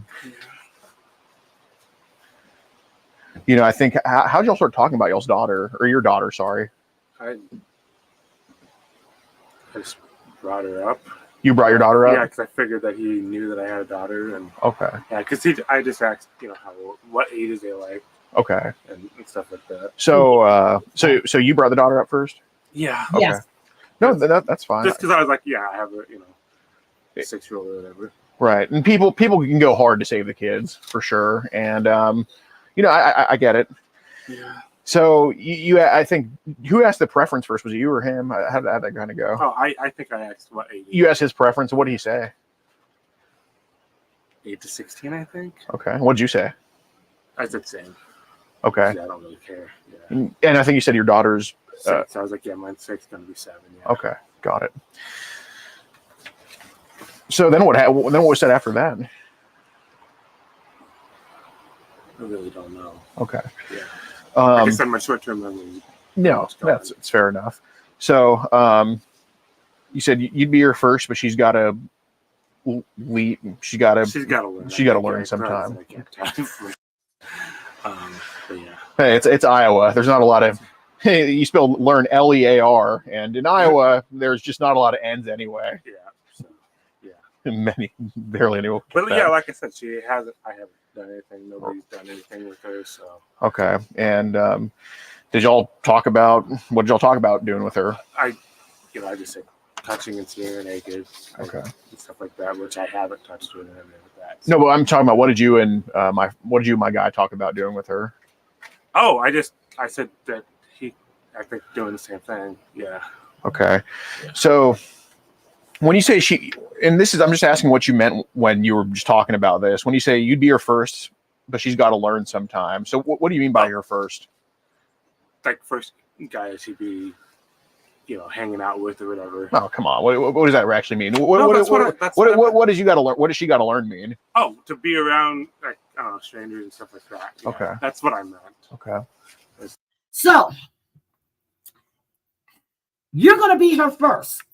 So you're pimping out your daughter to this man on the internet, and you tell this man that she's got to learn sometimes. She is 6 years old. But remember, when we started this, he said he doesn't want to lose his daughter. He had a custody battle going on. You were pimping out your 6-year-old daughter, telling this man she's got to learn sometimes. At 6 years old, what the fuck is she supposed to learn at 6 years old? Except playing with her dolls and shit. When I heard that, I was so pissed. So she's got to learn, because he said something about does she do good with strangers or something like that. I said, well, she's got to learn. I was like, you'd be her first. She's got to learn, but yeah. Okay. Some strange man's going to teach your daughter something. So you said it. Nothing in return. Mm-hmm. I'll watch, but yeah, I'd be down to let you have some fun. So I think to me that kind of sounds. He was going to watch this man have sex with his 6-year-old daughter, and he was down to let him have some fun with his 6-year-old daughter. Sexual. But if you're going undercover here, I want to know what you meant by that. Oh, well, first of all, you wouldn't have even been alone with her. Okay. No, because you were going to watch. Her being there. Okay. When he. Well, I mean right here. Just what do you mean? Oh. What do you mean right here? I'll watch, but yeah, I'd be down to let you have some fun. Yeah. I was trying to let him have his guard down. Okay. To be like, okay, I'm going to get to be with her, have some fun, and yes, I never meant. I was going to. Well, no, I'm not saying what your intentions were. I'm just saying what were you trying to communicate with him? What fun did you mean with him? Earlier I said, touching. Okay. That's what I meant. Okay, so that's what you were trying to communicate with him, that hey, you can come over, touch her, and do all this stuff. Maureen, this guy was on this site pimping out his 6-year-old daughter, and we're going to find out within the next 10 minutes about how he has pictures of his 6-year-old daughter, her butt, and some with no clothes on. Yes, he's a sick bastard that should be put underneath the damn jail. Okay. Yeah, that's all. So, tell me about Telegram, WhatsApp, and Signal. I have no idea what those are. Okay. Have you ever had an account on any of those? Nope. No? Okay. Yes, he has. Okay, so that would be awesome. That's what he said to me, isn't it? Yes. Yeah. So I had no idea what those were, and after he said that, I was like, nope. Right. I'm out. Because then he started talking about hard drives and stuff like that. Right. And that's when I was like, okay, this guy has some stuff. I need to report him. Sure. And stuff like that. Okay, what was going to be your plan to report him? Sunday. Wisco, I've been following him for a while, and I've played a few of his videos, especially the really, really bad ones. And I don't know why I play the bad ones, but some of these men need to be exposed just in case they do get out. People are aware of who the fuck they are. It's disgusting. So let me finish playing this. So I wasn't going to talk to him today at all because, like I said, today's Friday or Saturday. Mm-hmm. And like I said, I was getting his messages, but I had him on mute. Right. I kept deleting them. And so I knew that well, he would probably keep them right as progression for that. Mhm. I had screenshots. Mhm. And then on Sunday, I was going to try and meet up with them after my daughter had already been picked up. Right. And then I was going to, because I know the town cops, I know them. I would have them maybe come by and, you know, stuff like that. Yeah. Because even if he had the intent of selling me some hard drives, even though I didn't ask for them, Yeah. if he had them with him, maybe that would have been good enough or something like that. So I was trying to kind of coax him into letting his guard down. Sure. But like I said, I didn't even ask to, send me, you know, he talked about the links and talked about the groups and said what it would take to get in there. Mhm. But I had none of that stuff, and Of I had no course. interest to come into those groups. Right. If I had a more bigger support group, Sure. I wouldn't have a problem with it. But with me, especially with I didn't feel like me getting into those groups would have been beneficial. I wanted to get into the one from the Facebook group, but those are ones that I was familiar with. Mhm. And so I was like, well, I don't know any of these. Me getting those accounts would have been red flags and stuff like, you know what I mean? Like stuff like that. So I just felt getting him to come, letting Right. him get his guard down, Yeah. would have been the best way. Okay. Sorry. Were you at work yesterday at all, or just chilling at the house? I was at work yesterday Mhm.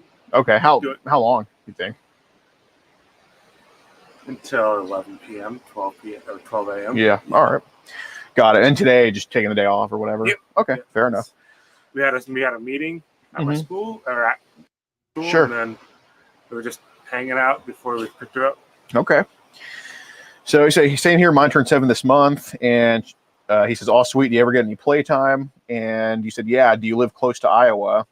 And he says, "Yeah, I'm actually less than 10 miles from the Iowa state line." And you say, "Oh, you busy Sunday?"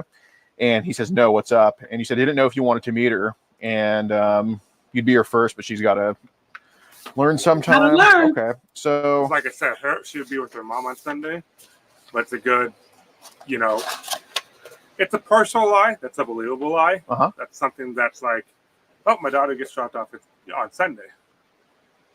Okay, but what Look time? at him, You know how what I mean? dirty and So it's nasty he looks. and like I said, it's a variable every time. Disgusting. And so I could have been like, oh, well, she's not here yet. Okay, she's here, you know, but my wife has already picked her up. right. Kind of thing. So yeah, that was the whole. So how come how come when he was texting you, "Hey, well, let's do today," how come you didn't want to say today? Because I Exactly, didn't feel Templar. like it. Okay. Yeah. And what about why not tomorrow, or why not yesterday, or? Because I felt that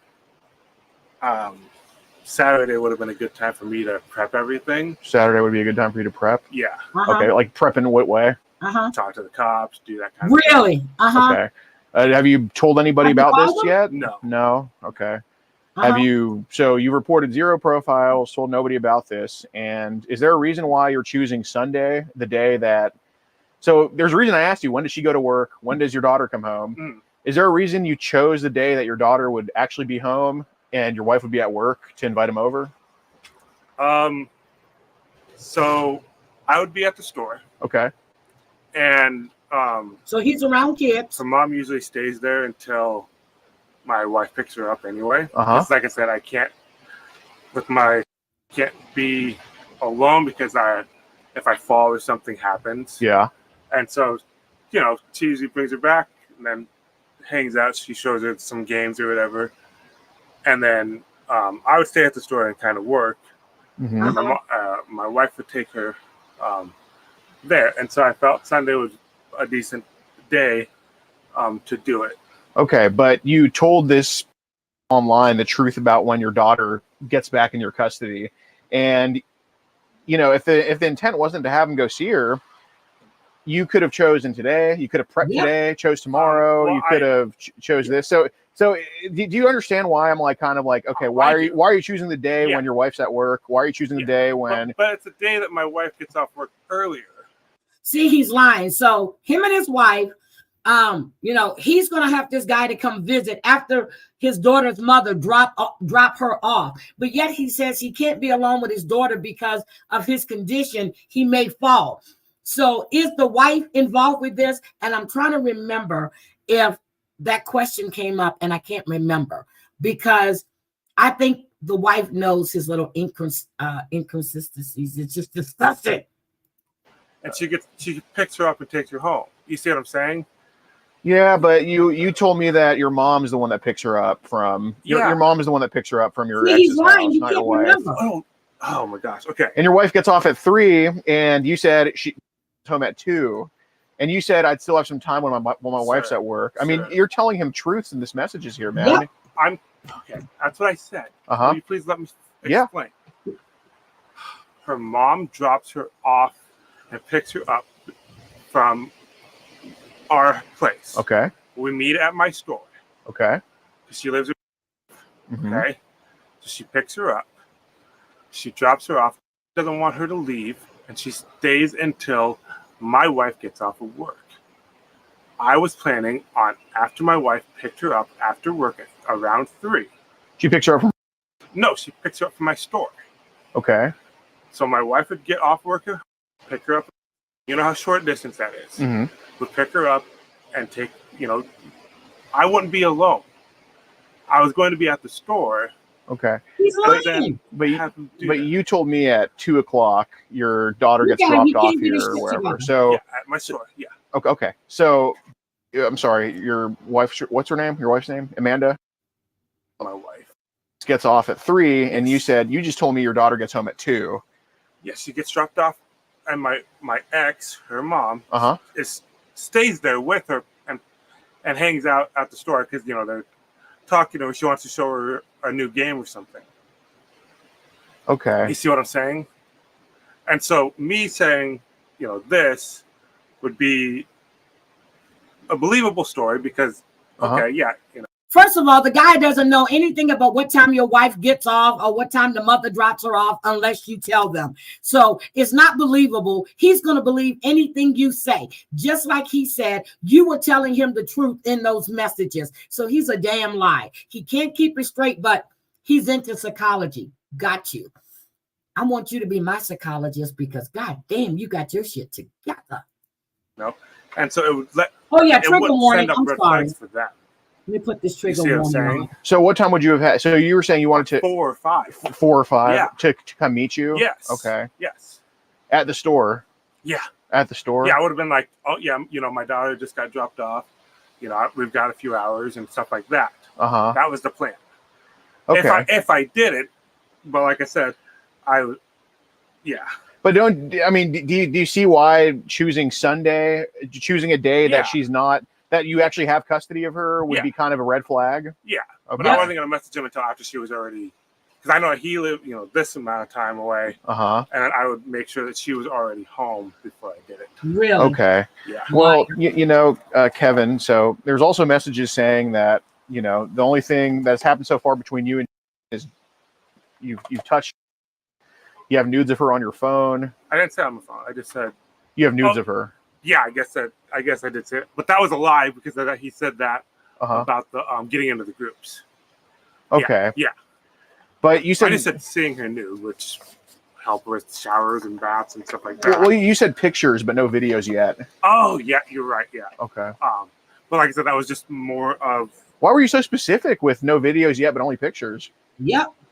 Because I just trying to, like I said, let the guard down and stuff like that.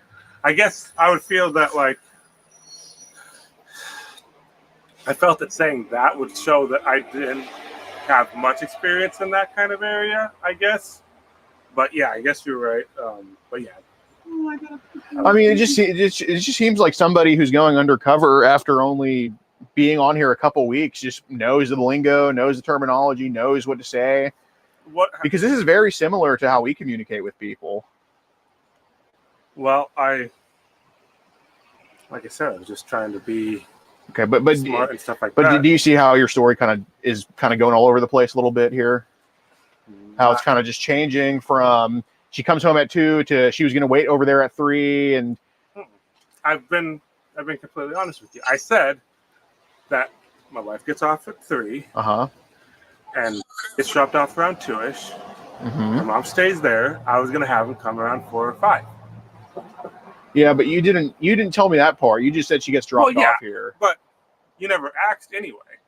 Right, but you would have definitely specifically said she gets dropped off at the store. So, look, man. Yeah. I really want to give you the benefit of the doubt here, Kevin, and I'm really trying. But Dude, I've been honest with you, please. Okay, but nobody. Okay, so would anybody trust Kevin to be undercover?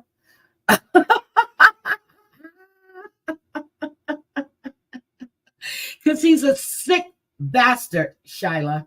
They're sick. You're pimping out your daughter. He doesn't have custody. He has visitation. He doesn't have custody. The child's mother has custody. He has, according to one point, he was fighting for custody. Then he has visitation. He's all over the damn board. He's a liar. Who's fully knowable is going to choose a day. Going to choose a day where. Can you just let me explain, just please? Is going to choose a day where you actually have custody of your daughter. If you would have brought him over today, I would have believed it. Tomorrow, I would have believed it. Yesterday, I would have believed it. I mean, if I were to go talk to your wife right now, would she know anything about this? No. Okay. So you didn't even tell your wife about this? No. What about did you tell your mom about this? No. Did you tell your wife about, or ex-wife about this? Sorry, whatever her name is. Ex-girlfriend. Ex-girlfriend. Did you tell him about that? Tell her about that? No. No, so you didn't tell anybody that some guy wants your 7-year-old daughter? You didn't tell anybody? Nope. The 6-year-old that he brought into the conversation when he asked the other guy, did he have a daughter? Okay, let's just get this straight. You put your daughter in the mix of this. So, but you're undercover, but you don't tell anybody who this might affect. Got you. Okay. You didn't tell anybody about it? Nobody. And you didn't report anything on that Facebook page? Did you even make a report to Facebook? I don't think you did. Not on that page, no. Okay. No. I've reported a few other profiles, but not. What profiles did you report? Gosh, I can't even remember their names. You can't because he's lying. But yeah. A while ago. Yeah, like fake ones. But what were they doing in that profile? Oh, those are just like fake profiles and stuff like that. Fake profiles of what? Of people that I knew they weren't really them. So okay. Any child stuff? Not that I know of. No. Okay, so you reported profiles that aren't child stuff, but then when the actual kid. Exactly. You don't report because so you called a picture of a 14-year-old nothing bad, which I get, it's not illegal. I don't think it's really that bad, but you reported just fake spam profiles, but you haven't reported a whole page dedicated to child. Nope. I mean, Kevin, you see how this doesn't make sense now, right? No, please. I know, but like I understand. Okay. But I had no intentions of doing anything wrong. Okay. I know it looks bad. Does anybody know about this situation? No. Okay, so you were going to take it upon yourself to just go undercover. Uh-huh. That's what I said. That's why I was like, I have no team. Listen, okay. My entire team. You didn't run it by anybody? Nobody. You didn't run it by anybody? I was going to. Oh, but why not yesterday? Why not tomorrow? Why not? Did you tell anybody you were in the kid group did you tell anybody about that you're going undercover? Nope. No. So that was also just a one-man wrecking machine, huh? Yep. Okay. So he's about to pass out. Seriously. I like to fight the system. I like to do things, you know what I mean? Like, I'm sorry. Too late, Kevin. Kev. Yeah. So I at this point, I do like you. I think you're still a good father despite all of this. And I think you are a great businessman, which we need more of in America, truly. But we need to figure this out because can we sit down? Yeah. See, he's about to pass out. I like you. Got it.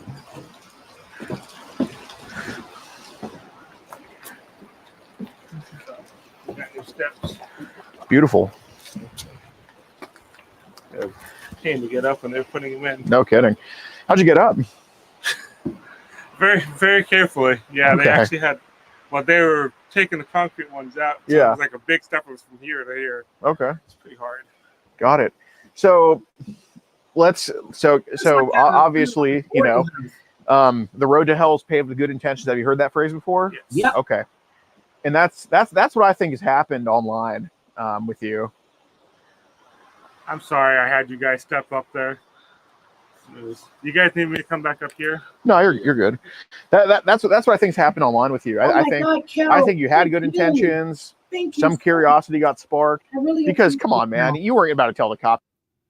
I was actually. No, come on, man. You wasn't. Look. I'm going to tell you, man. I'm not from anywhere near this area, and I came all the way here to talk to you about this. Yeah, so the least you can do is just be honest with me, okay? Yeah, because I didn't tell. Because just like you, I didn't tell your family either about this. We both didn't. So what I'm going to offer you is a chance to actually get some help for this, so you can remain a father. Okay. So let's be honest, man. Let's be honest, because I appreciate what you're telling me. I appreciate that you. I think he's been touching her. For him to have these photos, he's doing voyeurism with his own child. And oh my God, we have a WIN advisory. It was just issued. Oh damn, do I need to go out today? I think I do. But anyway, they're getting to the part now when he starts questioning him about his daughter. And this made me sick to my stomach. You are a business owner and a great father, but obviously there's some problems that fathers need to get over, and something like this definitely needs to be addressed for sure. And I think it can be addressed in an array of ways. And one of those ways, I think, just having a talk about it, figure out why this is happening. Because you mentioned there's no other profiles that ever talked to you about this stuff. No, actually, no. Okay, so you weren't really reporting or going undercover on anything.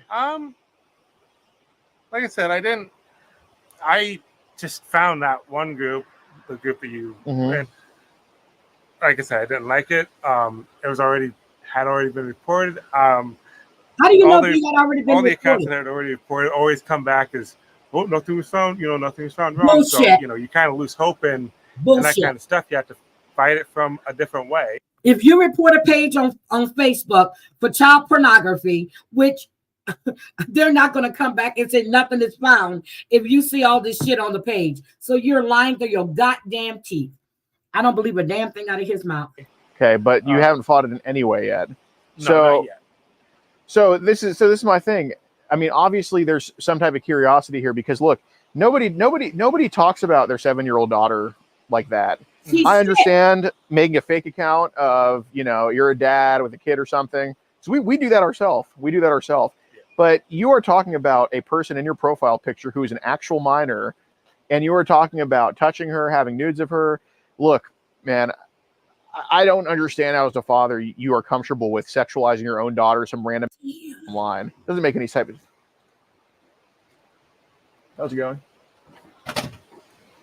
Sorry, man. No, you're good. You want to kind of walk over there? Yeah. Okay. It's a private convo. His birthday and my grandpa's. Yep. Okay.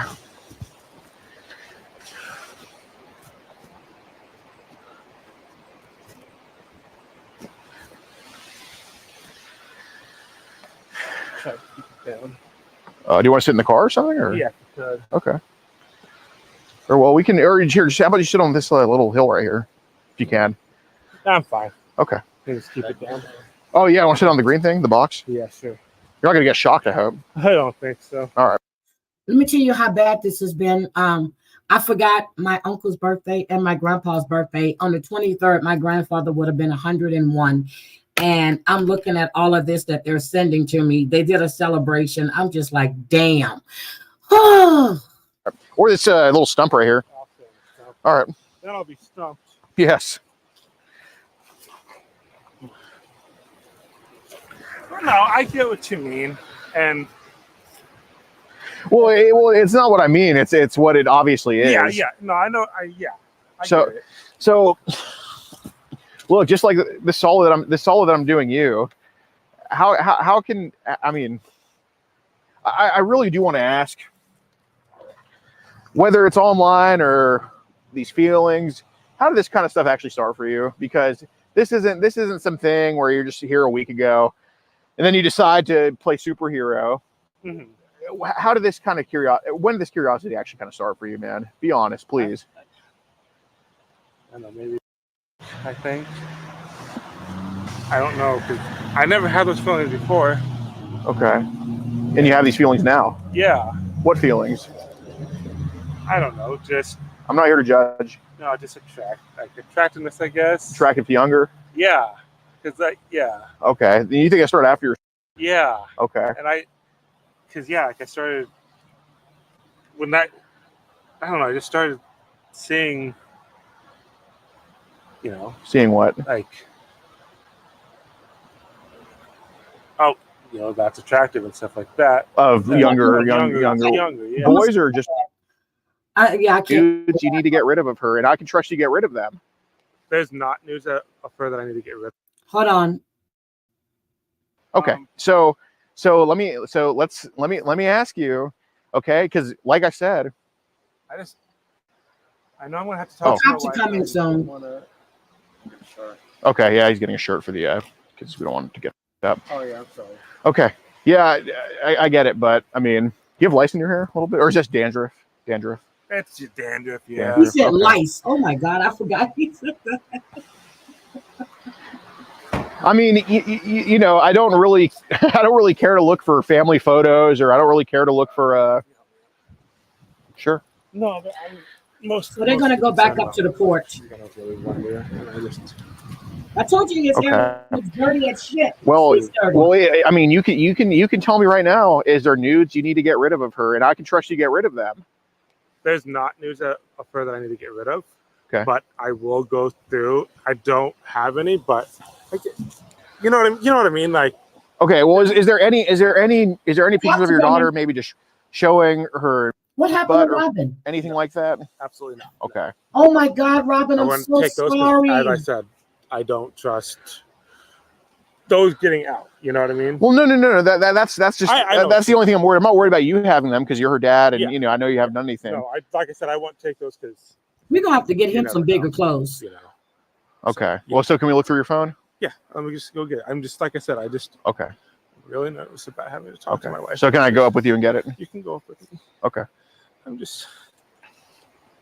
don't know. So he's really nervous about talking to his wife. Look, he's shaking. He's gonna grab on my right side. Yeah. We can we won't bring the cameras up. We'll just take the phone and get it out if you don't mind. Yeah, can you wait in the hall while I go grab it, please? I don't want it to happen. You mind taking a seat, right? Or wait. Let's keep the cameras down. I don't think that's for us. Oh, okay. Wait. Okay, listen. Yeah. Listen to me. You mind just having a seat back there since he's gone? Yeah. Okay.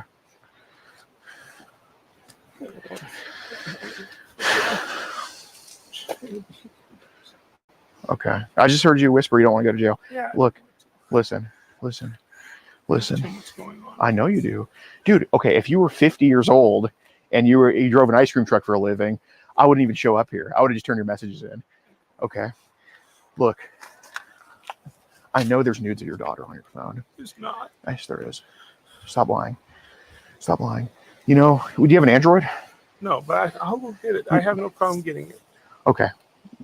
But look, it's what kind of phone do you have? I don't know what type.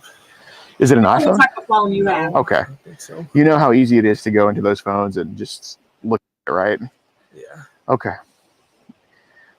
You don't have any type of real VPN, I don't think, or anything on there. At least not the one it showed. Okay. Damn, Aesop. He needs It's ready. Okay. Yep. So just tell the truth. Okay. Well, I have a problem then.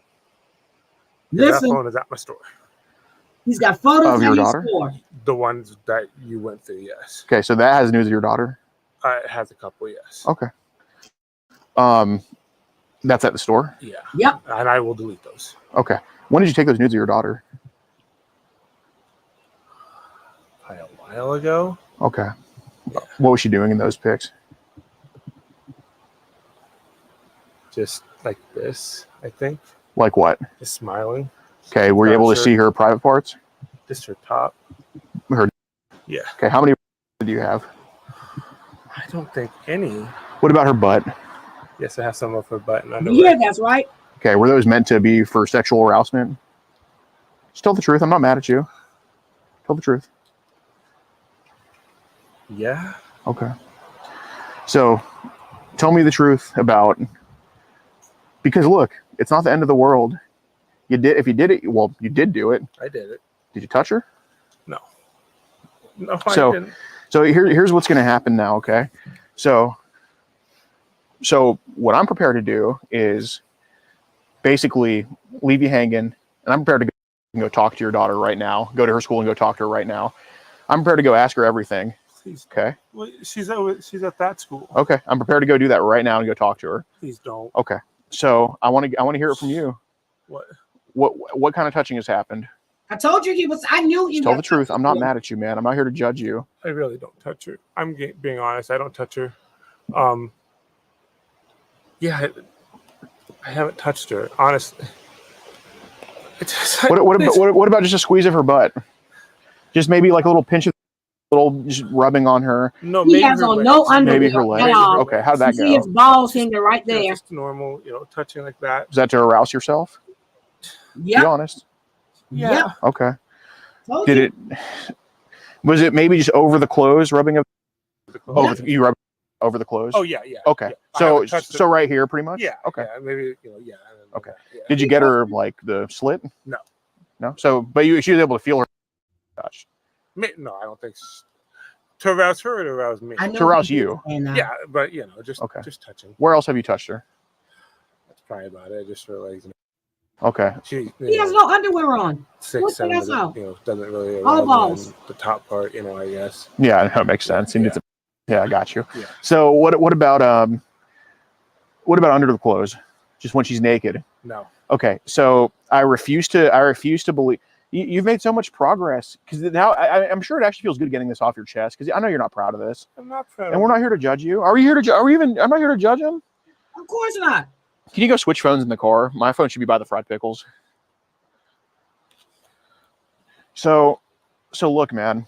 How many people are you going to show this to? Oh, get out of here! I'm not worried about that. Bad. I don't want it. I'm not here to put an honest guy on blast. He's good.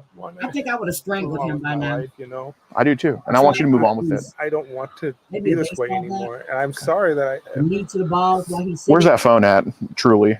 The phone? It's at the store. Okay. Bullshit. So we're gonna go get it, right? Yeah. Okay. I have to get my shoes, and I'd have to get my wife's. I'm sorry, Robin. Okay. I'm so sorry. I don't feel comfortable. Yeah, absolutely. I just don't feel comfortable. We can figure that part out later, or maybe, I'm just. Is it at the store? Or is it in there? Just be honest. It's at the store. Okay. So it doesn't have service. He said he was going to get the phone. Remember? Okay. It's I use it there. It was so when did you take photos of where did you take these photos of your daughter? At my house. Okay. When you were alone with her? Yeah. Okay. But So let's be honest. Sunday, you were probably going to make a really bad decision, weren't you? I was actually not. I promise you on that one. I was not. I had no intentions of her being there. And that's the honest to God truth. Okay. No, please. Okay. So let's walk it back a little bit then. So this was at your house when you were alone with her? Yeah. Okay. When was this? If you best of your ability. I'm not saying this happened May 7th, 1995. I'm just, best ballpark. What month do you think? I really I don't know, maybe June, July. Okay, so before. Yeah. Okay, so when did these problems start for you then? The attraction, because it obviously was before. Yeah. Hey, you're different than a lot of them because you care and you actually feel remorse, but you're not different because you've tried to use this as the excuse. That's like what, number 5? Yep. Well, maybe. No, number 10. I know it's human nature, dog. I'm not mad. But like maybe the attraction to her as something, I don't know, like the pictures and then other kids and wanting to join the group. I think maybe exasperated it. Yeah. Okay. Yeah. Okay. Because like I said, I would never have done any of that stuff. I was just saying that. Okay. Kick it right in the damn balls as they're hanging there. Yeah, I think it took me like July or You need to something. have Sure, women. that's fair. Like that, yeah. So when. Hold on. I think they need to have women that go after these predators. And then when they get them cornered, just gang up on them and beat the living shit out of them. When did you touch her? That same day. That you took the photos? Okay. So it's just unless you think that you touched her naked, did you not? When she was naked? Did you not do this, then take a picture of it or something like that? Oh God, no. Okay. But did you not take a picture, then touch her after? I mean, you obviously touched her naked. I mean, come on, just tell the truth. I never had her panties off. Okay, so you rubbed her. Did you rub inside her panties? Be honest. It's been a while since I've seen you. I know you remember what happened. No, I really don't. I mean, I'm just gonna say yes, just so that. Okay. Well, basically, if she told me that, would she be lying? Yes. Because I didn't. I mean. So she'd be lying. So you don't think that rubbing? No. You don't think that's. No, it is. Okay. I'm just saying that I don't believe that I did. I believe that I. You know you did it. Because if you didn't do it, you would know. Over the underwear. Okay. Yeah. And that was underwear. actually skin on skin type deal. Yeah, I never touched up there. So. Well, you said you touched her. Oh my God. Oh yes. I'm sorry. I'm sorry. I got that mixed up. You're right. You're fine. Thank you, bro. Thank you. What about her butt? Did you kind of just rub it there a little bit? I probably caressed it. I didn't squeeze it. Caressed it. Just kind of like it, guys. He caressed it. Yeah. Was that when you were just kind of rubbing?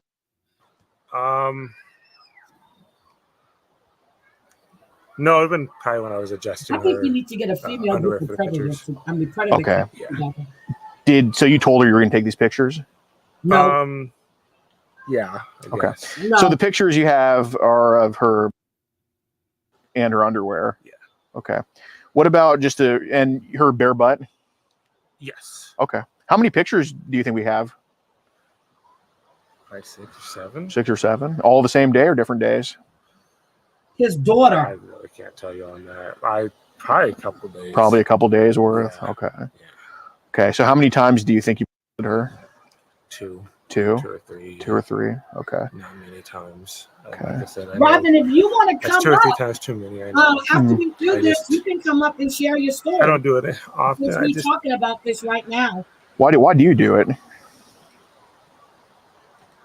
Obviously, you guys just saw a roller coaster of an interview. I just want to pause it real quick. This guy is 15 hours from home. People like this are the reason why we don't just sit in Houston. So listen to me. Listen to me. You're going to be as honest as possible with that guy. Whatever you serious? The cops are there. Am I going to jail? I didn't say that, but you're going to get this addressed. You're going to tell the truth and tell them that you're going to take accountability and delete the photos. Can you tell them that? I will. Okay, let's do it. Oh my God. Maureen, I think we need you to head our coalition for predator catchers for women.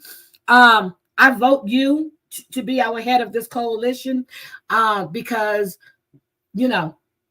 we can get them from every corner. Now, this guy is out of Houston and he travels all over the place. He's in Iowa right now.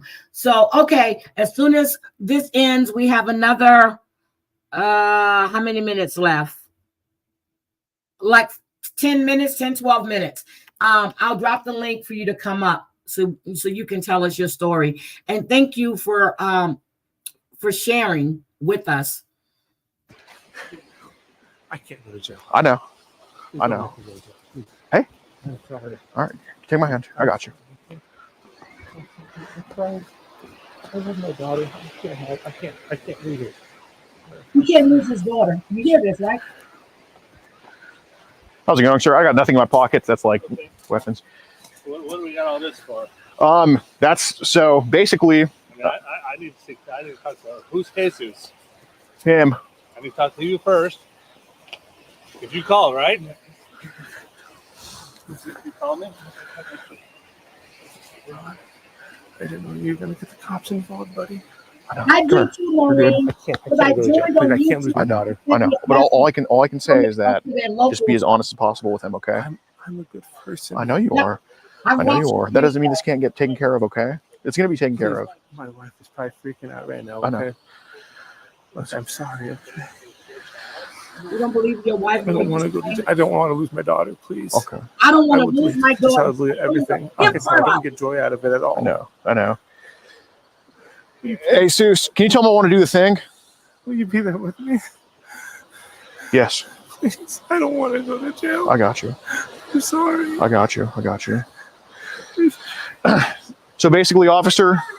Okay. So you have some nudes of your daughter that you got to delete, right, on your phone? What's going on, Kevin? Nude pictures of your daughter, who's like 7 years old, right? Well, let him tell me. Okay, so I took some pictures of my daughter. Okay, and they were of her topless and underwear. But I'm willing to delete them. Okay. Tell her about the times you touched her. Okay, so stop there. Okay, you have the right to remain silent. Anything you say can and will be used against you in court of law. You have the right to an attorney. If you cannot afford an attorney, one will be appointed for you before any question. Do you understand these rights? Yes. Robin, there's the link for Do you wish you. to continue to talk there? Because what you're telling me is a crime. Okay, and I'm just trying to be upfront with you. Okay. Do you wish to continue to talk to me? And we don't have to do it here. We can go to my office. Okay, so I will give you a ride. Okay. So you need to tell your wife where we're going. Can we please? I'll have her come down. Okay. Just come out, have a seat. Bro, this was like probably the best interview we've ever done. This was insane. I'm asking, is that going to happen?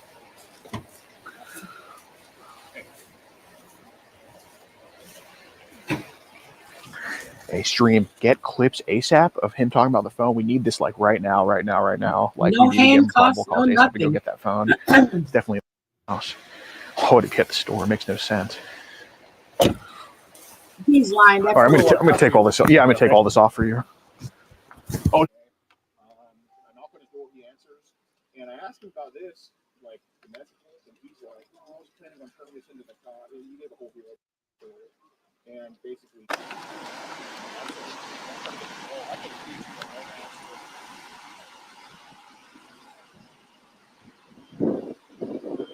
Hi, Derek. See, I didn't see this one on Locals. I saw this one on YouTube, and I should have went to the unedited version, but I didn't.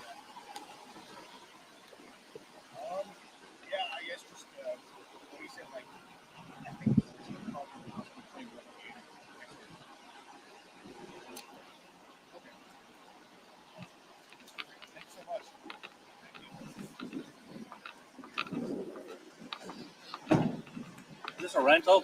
Yeah. Okay. Okay, so that's that one, and that's the one that I watched, and I was like, this mofo is sick. So I dropped the link for you, Robin. I know you know how to come on panel because you've been on panel before. Just click the link and come on up. No, he didn't pat him down. You notice he knew his name. This is a small town in Iowa. He knows him. But, you know, he doesn't want to go to jail. He doesn't want to lose his daughter. But you're willing to pimp out your daughter. You've taken nude pictures of her. You were talking to this man coming to visit your daughter, and she has to learn sometimes. So, you know, you were going to let some grown-ass man off the internet come and have sex with your daughter so you can watch, so he can have playtime. Okay, Robin's here, guys. Hi, sweetie. Welcome. Hello. How are you? How are you? I'm okay. I'm hanging in there. It's been a while since I've seen you, Robin. Yes, it has. Okay, so tell us about your story, sweetie. I'm going to sit here and listen. If I have a question, I'll just ask the question, okay? Sure. Okay. So my abuse started when I was around 5 years old, and my abuser was my father. And he didn't just sexually molest me, but he was very verbal and physically abusive. Mm-hmm. And I was the only child until I was almost 13. And so, and then my mother, let me just say this. My mother was just trying to save herself. because he was very physically and mentally abusive. Okay, let me ask you this before you go any further. Did your mother know that you No. were being abused? So your abuse started at at 5. When did it stop? Well, I'll get to that. Okay. I mean, she knew he was, when he would spank me, and I'm doing air quotes, when he would spank me, you know, it was never just like a swat on the butt. It was like I would end up with black and blue marks up and down my legs. Oh my God. You know, that kind of thing. Now, remember, I was born in 1963. So these, you know, you got to think about the time back then. People didn't call and report stuff like that. You know, it was just the way of life, unfortunately. So, anyways, it started around 5. I didn't tell anyone because I was told that if I told anyone that bad things would happen. Basically, what was said was that the weight of the world was put on my shoulders. In a nutshell, that's how it was. But you knew it was wrong, right? Absolutely. Okay. Absolutely. But Okay. I also knew that I had the secret. And if I said anything, like I said, I had the weight of the world on my shoulders. So starting school was hard for me because I couldn't concentrate because of everything else that was whirling around me. So when I went to school, like I remember first grade, I was throwing desks. At home, I was a perfect child, basically, other than when my father would become unhinged and think that I needed a terrible beating. When he was teaching me to tie my shoes, learn how to tie shoes, that was traumatic in and of itself, too. He was smacking my hands. He was yelling at me.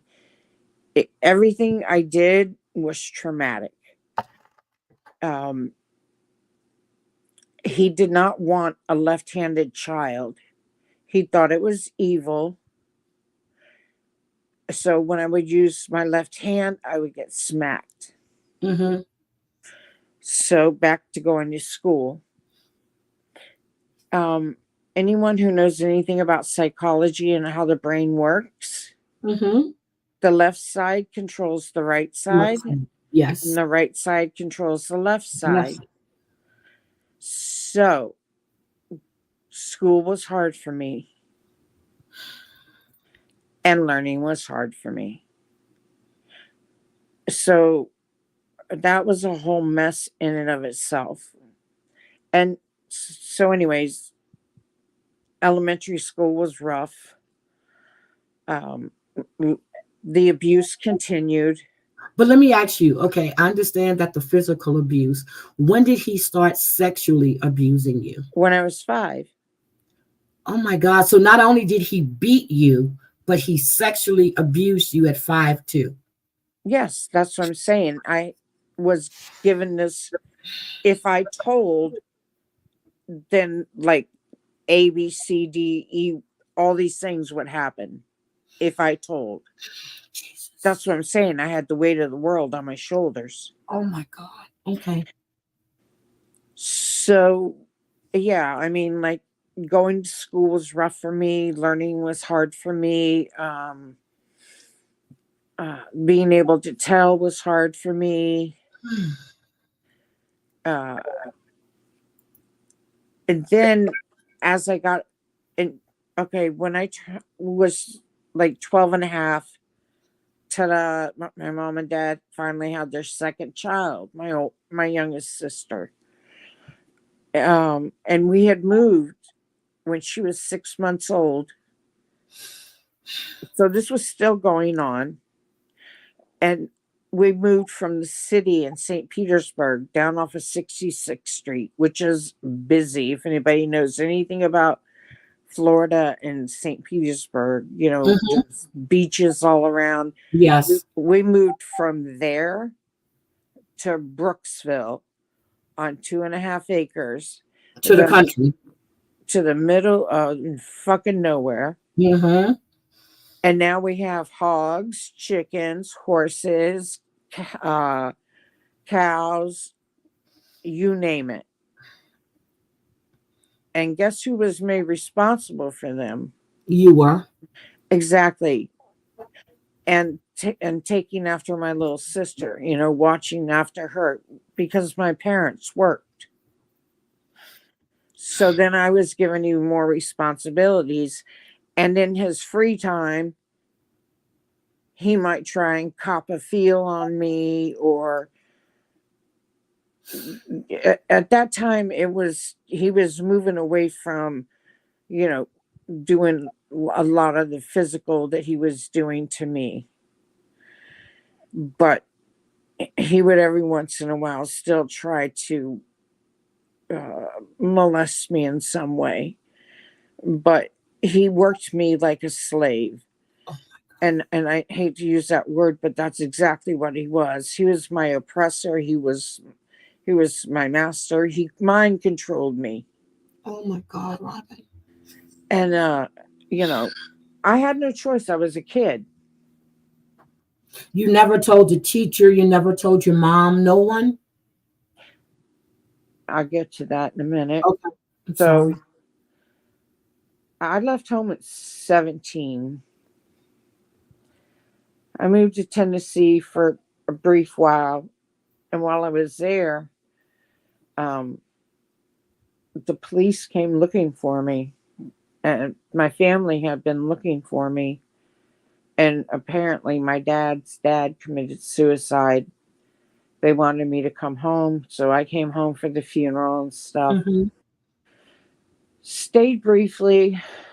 Then I went back to Tennessee. And this time I lived in Nashville with someone I had gone to high school with. And she had gotten married and had a little girl.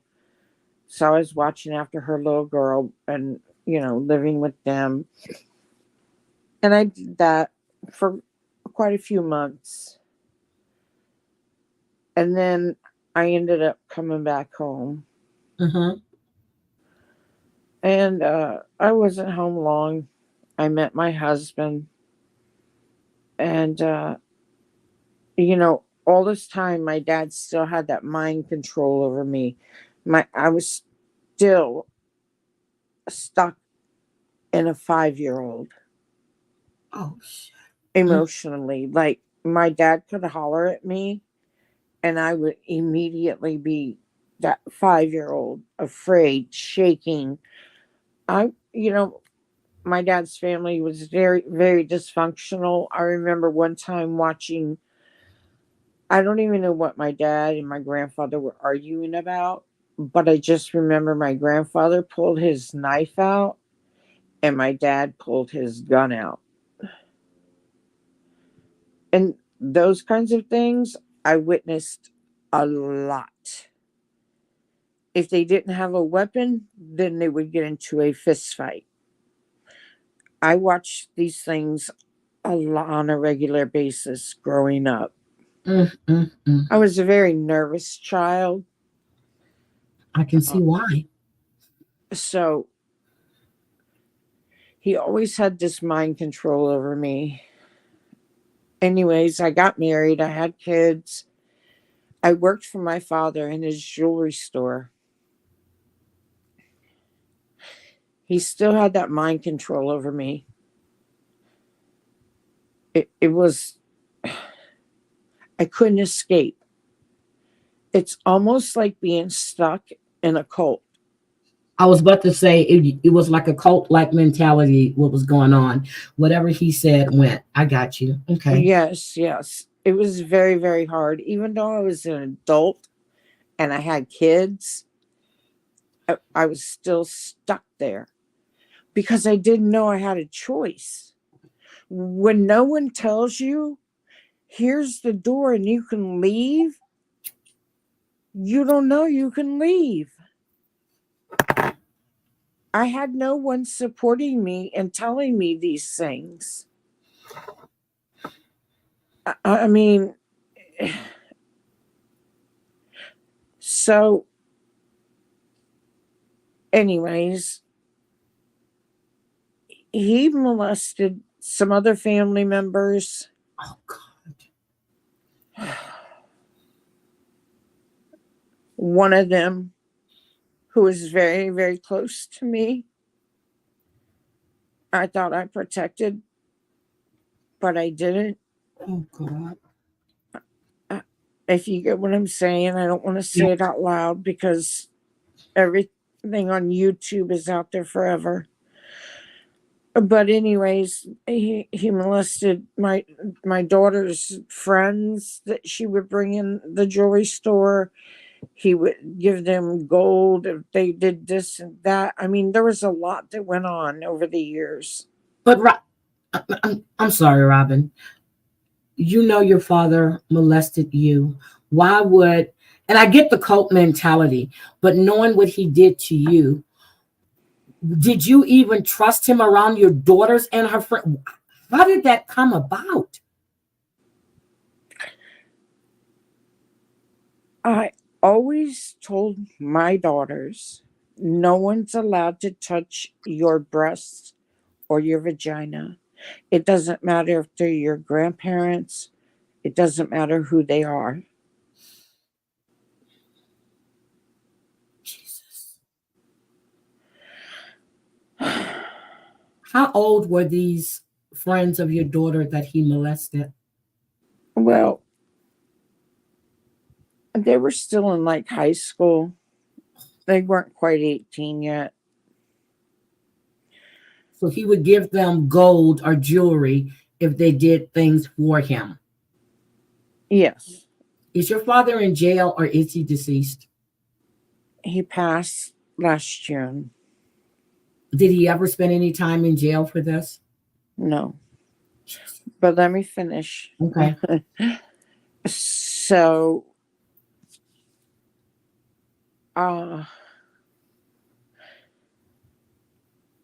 it was around, I started having grandchildren, and my sister had her daughter. Now they're like 2 and 1, and I knew I was in my 40s, Heidi. Oh my God. My 40s, and I knew that if I did not break this cycle, that this man was going to continue what he was doing with no repercussions. And so I went to St. Pete and I filed charges.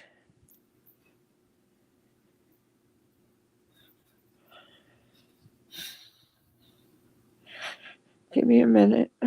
Okay. This is so sad. My sister, she took me. I was there for quite a few hours, going detail by detail by detail.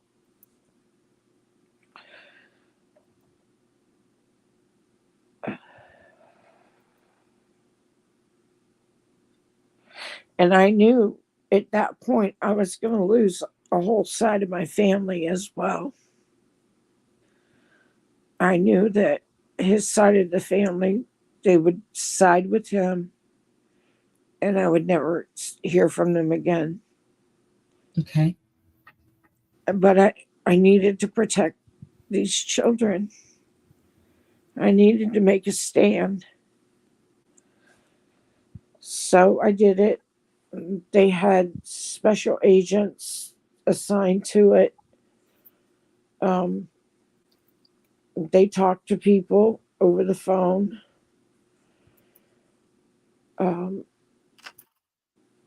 The day they actually came here to my apartment, there were two people that they were very interested in talking to. Those two people never showed up. So I kind of was on the bus all by myself. You know what I mean? Yes. But I didn't care. So what happened was he was given a lie detector test. I used to have the paperwork, and at one point I was at a friend's and they were having like a burning ceremony, and I kind of needed to let it go, you know? So they gave him a lie detector test. There was there was deception. Uh-huh. He admitted to giving girls jewelry for drugs or drugs for sexual favors, but they were all over the age 18 and older. Those detectives looked right at me and told me they didn't believe him, but they couldn't prove it. They couldn't prove anything. Even what he did to you. Exactly. They believed me. They Okay. believed me because of a couple of the people they talked to on the phone had similar experiences. Yes. Got you.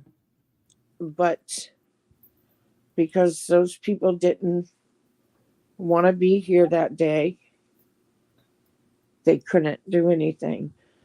But he knew that everyone knew that.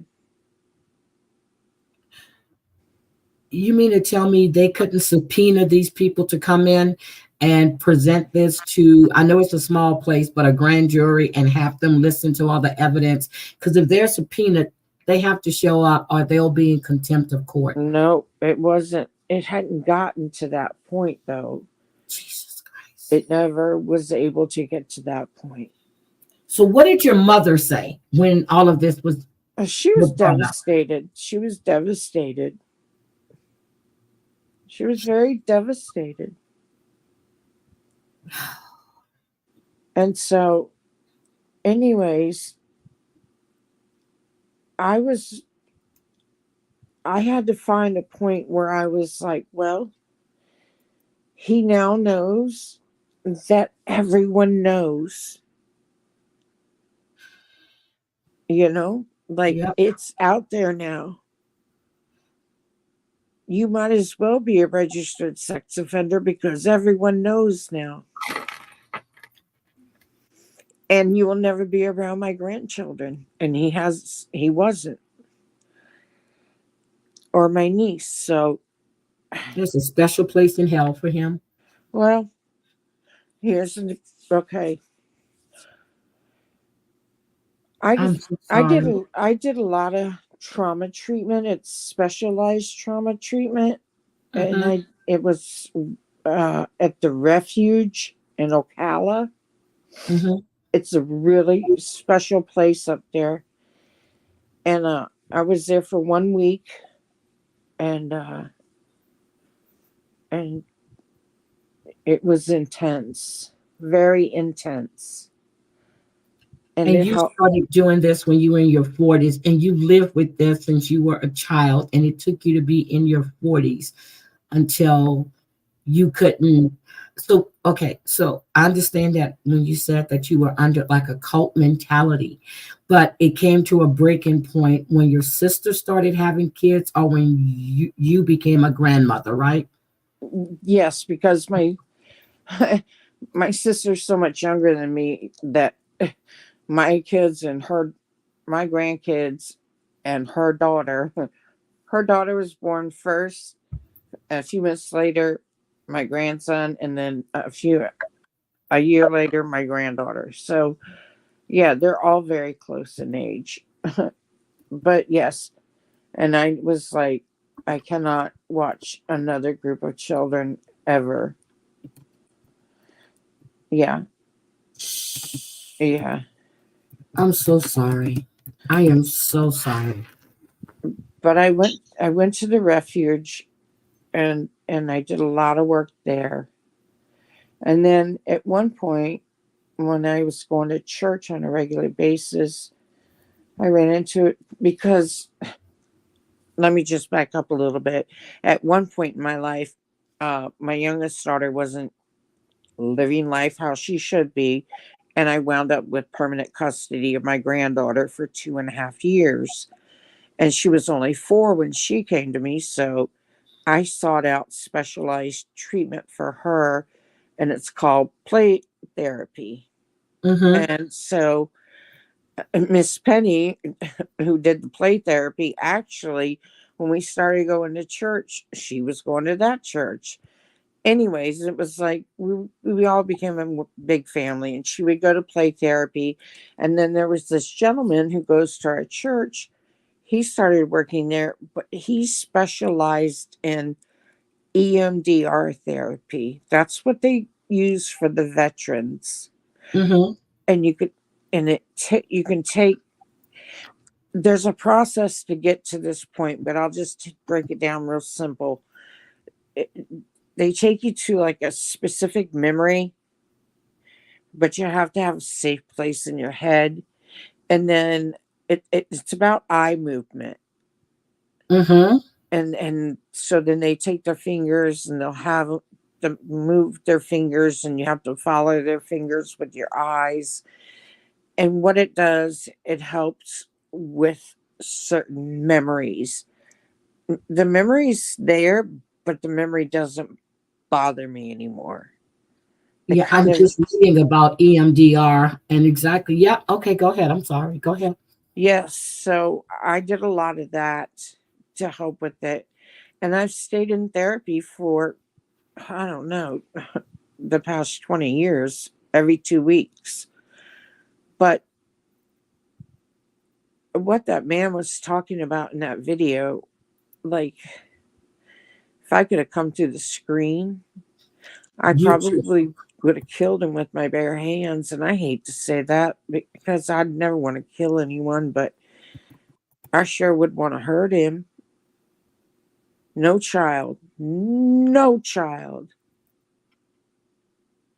no child deserves to go through that. No child at all. You're exactly right. Oh my God. I am so sorry. This is, I have goosebumps, Robin. Seriously, you're telling me this, and I'm just like, my mind is racing.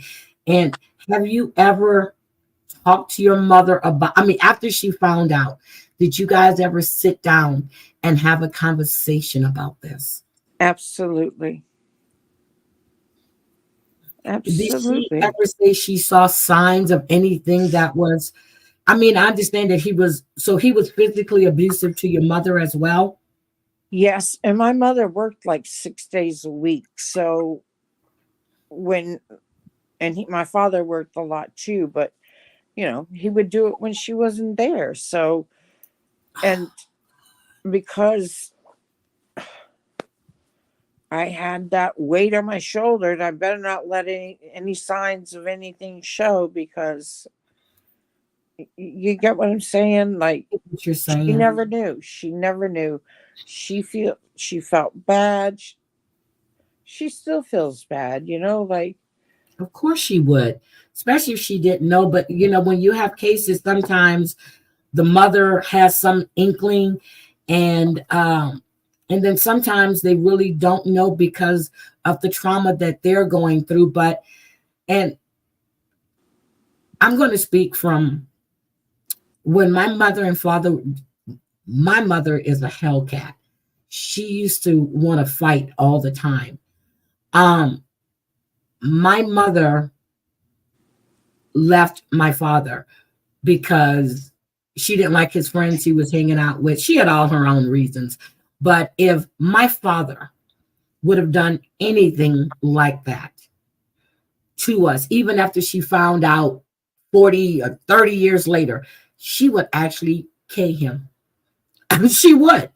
And the fact that his family turned on you for something that he did because they don't want to believe it, but I'm sure they all knew what was going on or had some.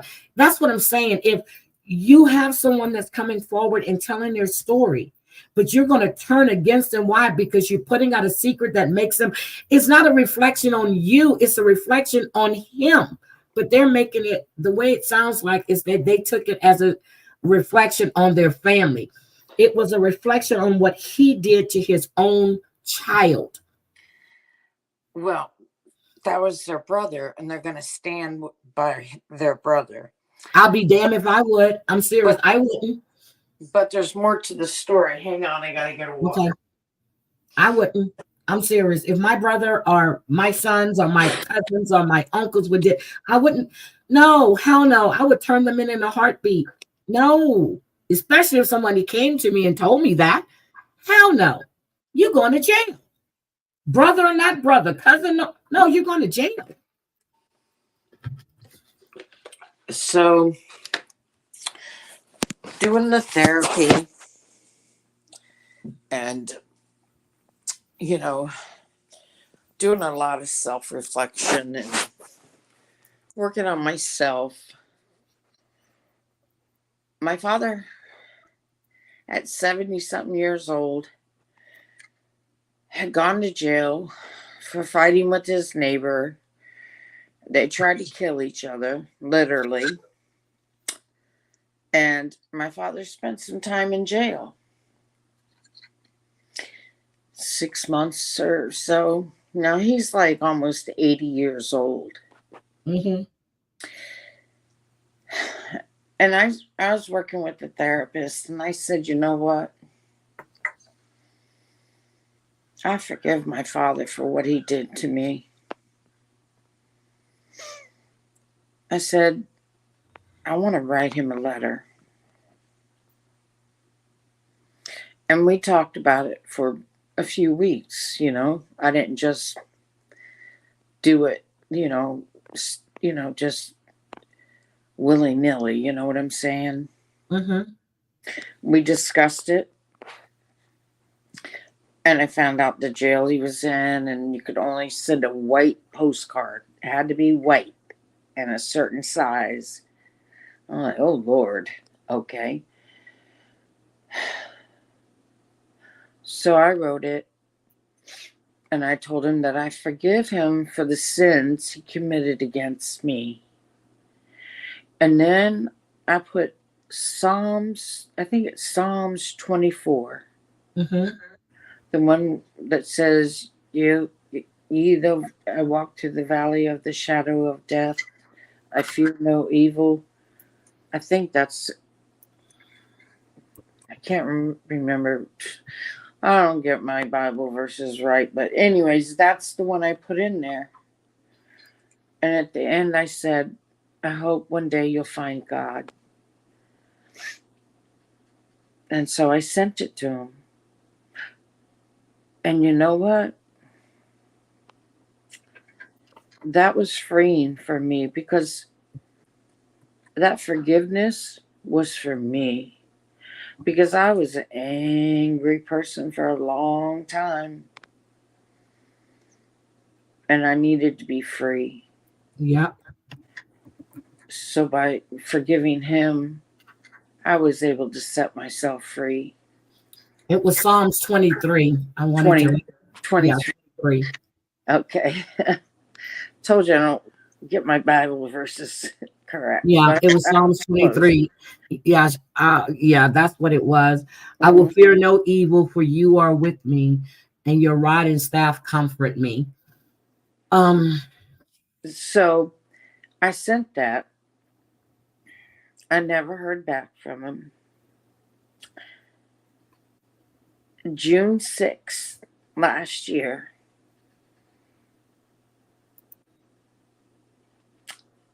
my dad passed away. And listen to you. You have that love because he's your father. Oh my. Yes. And I had no connection. My mom's the one that told me. Oh, Robin. And this is how it went down. My ex-husband lives down the street from my dad. my ex-husband saw all this police and stuff there. He called my youngest daughter. My youngest daughter called my sister, who's a police officer. That's how it all got. So my ex-husband was the first one to find out, and then called my youngest daughter, and then my sister, and then I found out. Now, my two aunts were there.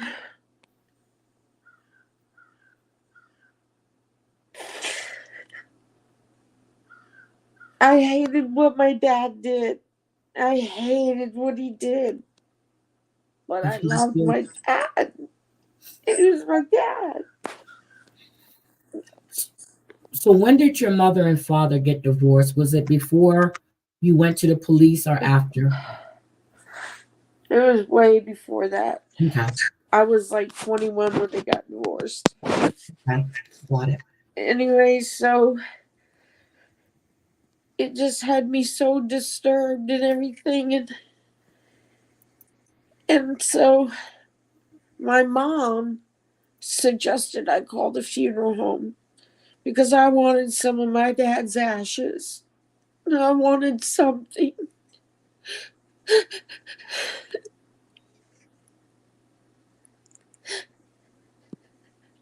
Did you go to the services? There was no service. Okay. So I called the funeral home. She took my name and she reached out to my aunt.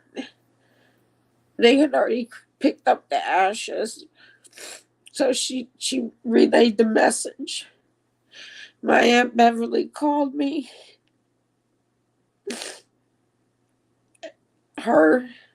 She was married to my Uncle Ronald but my Aunt Janice, who I was closest to, that's my dad's sister. They came to my house and brought me some of my dad's ashes. Oh, I'm glad they did. I was scared you were going to say that they didn't want to give you any. Oh my God, thank goodness. No, but listen to this. They validated everything, finally. They said that they knew he did that to me.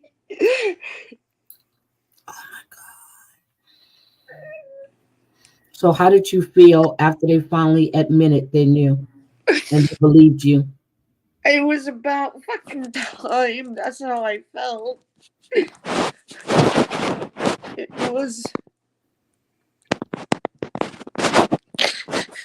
was a long time coming.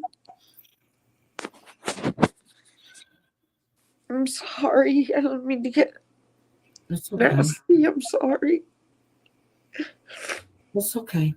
But yeah, it was very therapeutic. It was very healing. And I talk to my aunt every day now because we used to be so close. I lived with her at one time. She lived with me and my ex-husband at one time. We would go shopping every day. We would be out doing stuff. Like, we were like peas and carrots, you know? Mm-hmm. We were just so close. You know, now she's in Louisiana and I'm here in Florida. And she's in her late 70s and she's got stuff going on. But I make sure we talk every evening. Every evening. Yes. I'm glad that you've gotten some part. How about your dad's other family members? Well, his two brothers are deceased. And his other sister, Linda, she has dementia so bad she probably wouldn't even know who I was. So, you know. Robin, I'm sorry you had to go through what you went through and coming up on panel. And are you still in therapy behind this? Are you still going, right?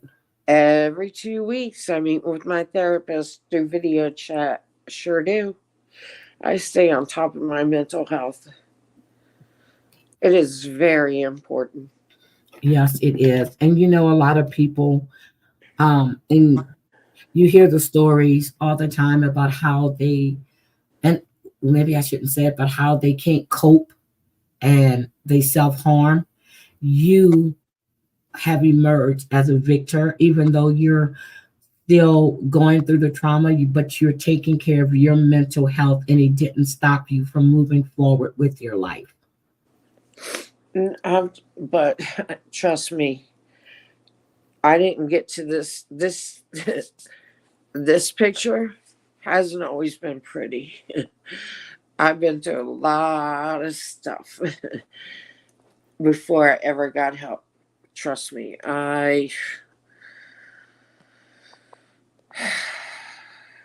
life was rough. I'm grateful for my life now. I'm very grateful that Did you ever tell your husband? I mean, when did your husband find out about this? Was it when you went to the police station, or did you tell him beforehand?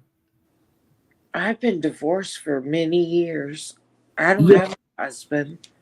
No. I'm talking about your ex-husband. Did you ever tell him what your father did to you? Did I ever tell him? No. Okay. No.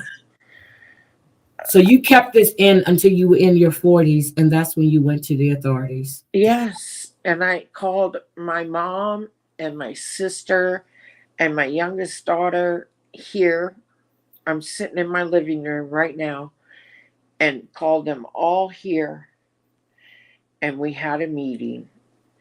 And yeah, that's how it came out, and how we needed to do this, and yeah. Glad you finally found the strength, no matter what the circumstances were. You found the strength to say it and to speak on it. But if anyone out there listening is going through anything like this, you don't have to wait until you're 40 something years old. I mean, we're ready when we're ready. I understand that. But, you don't have to wait as long as I did.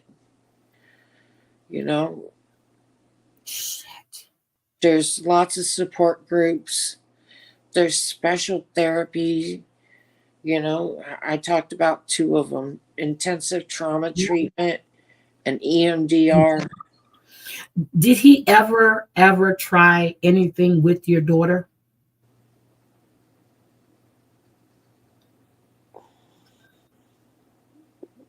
You don't have to answer that. Don't answer it.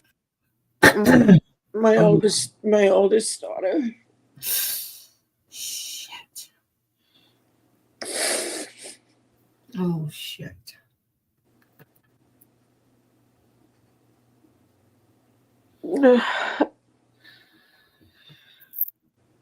Oh, Robin.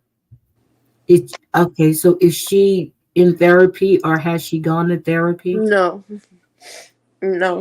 She sat right here on the couch, looked at me and screaming at me until I said, "You can go to therapy." And she said, "Why do I need therapy when I can tell you how I feel?" And she walked out my front door and slammed it, and that's the last time I've seen her. Okay, so did she blame you? I have taken responsibility, Heidi. I have stood up and said it's my fault. I didn't protect you enough. Oh my God. I pressed charges against this man. I've done everything I know to do. Everything I know to do. I haven't seen her or my grandson in 4 years. He just turned 17 on the 22nd of February.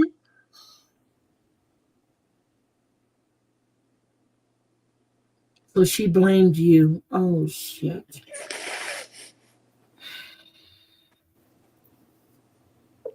Why not? I didn't protect her. I get it. I take responsibility all day long.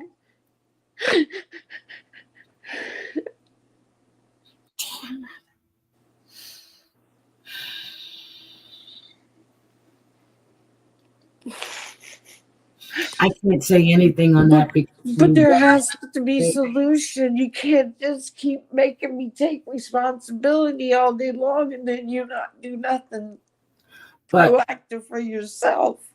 But let me just I'm going to be devil's advocate here, and please don't take what I'm saying the wrong way.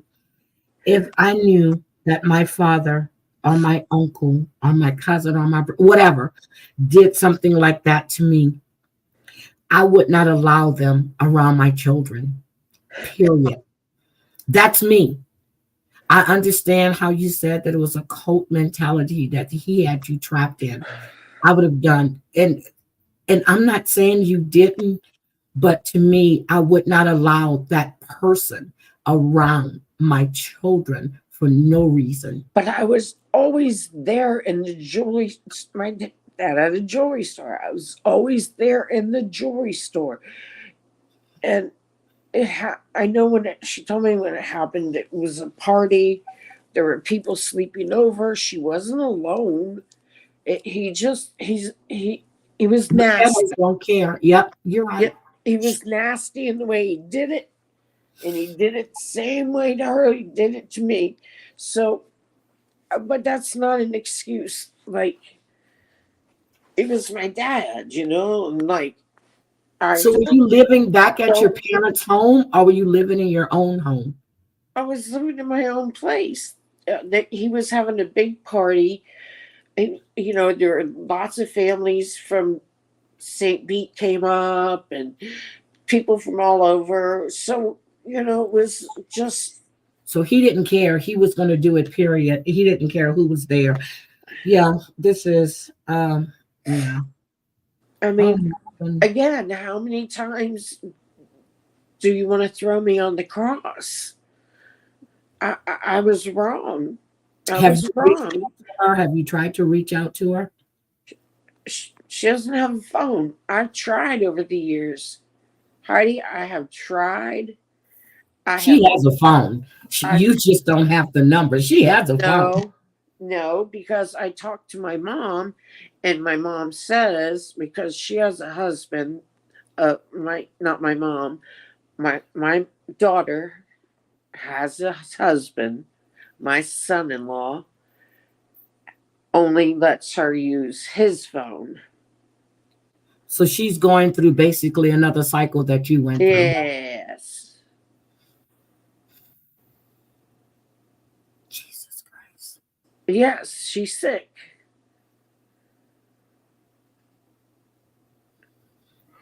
But does your daughter? Does the younger daughter talk to the older sister? Yeah, she lives in the attached mother-in-law suite. They all live together.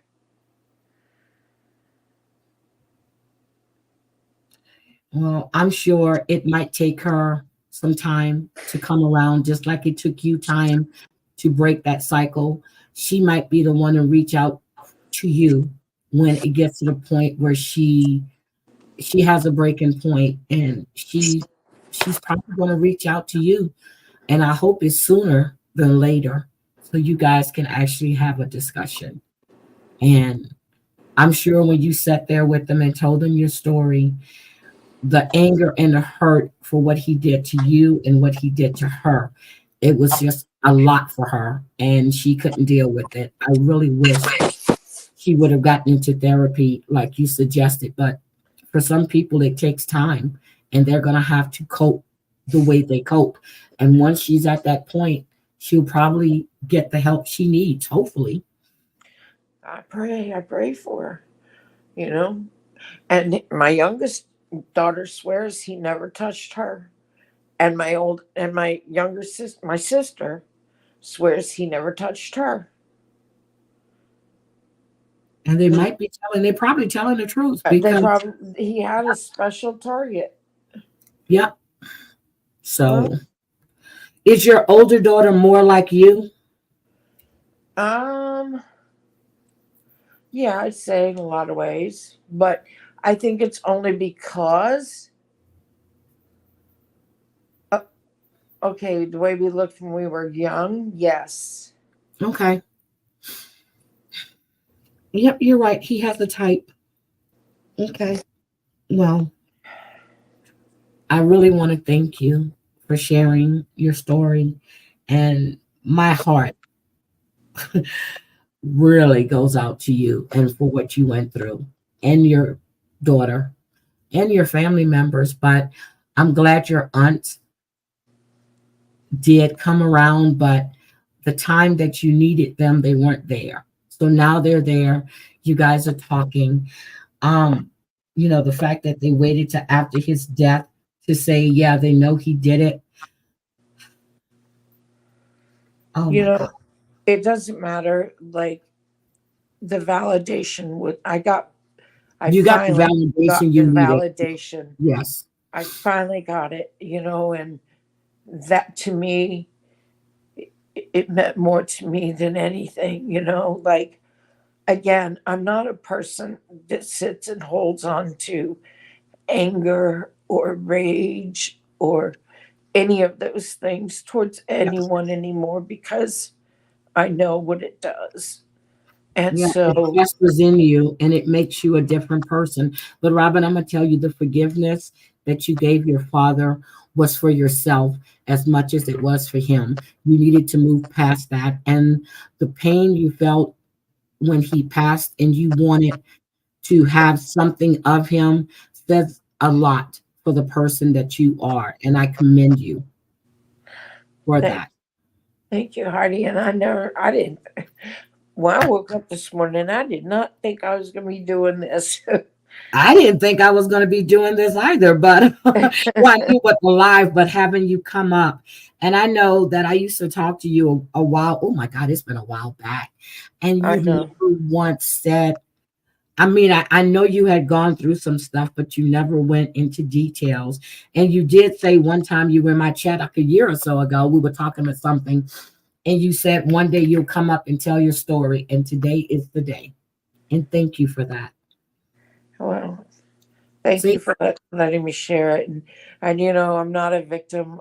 I'm a victor. Like yes, you are. I yeah, I don't try and sit around and think, oh, woe is me or anything like that.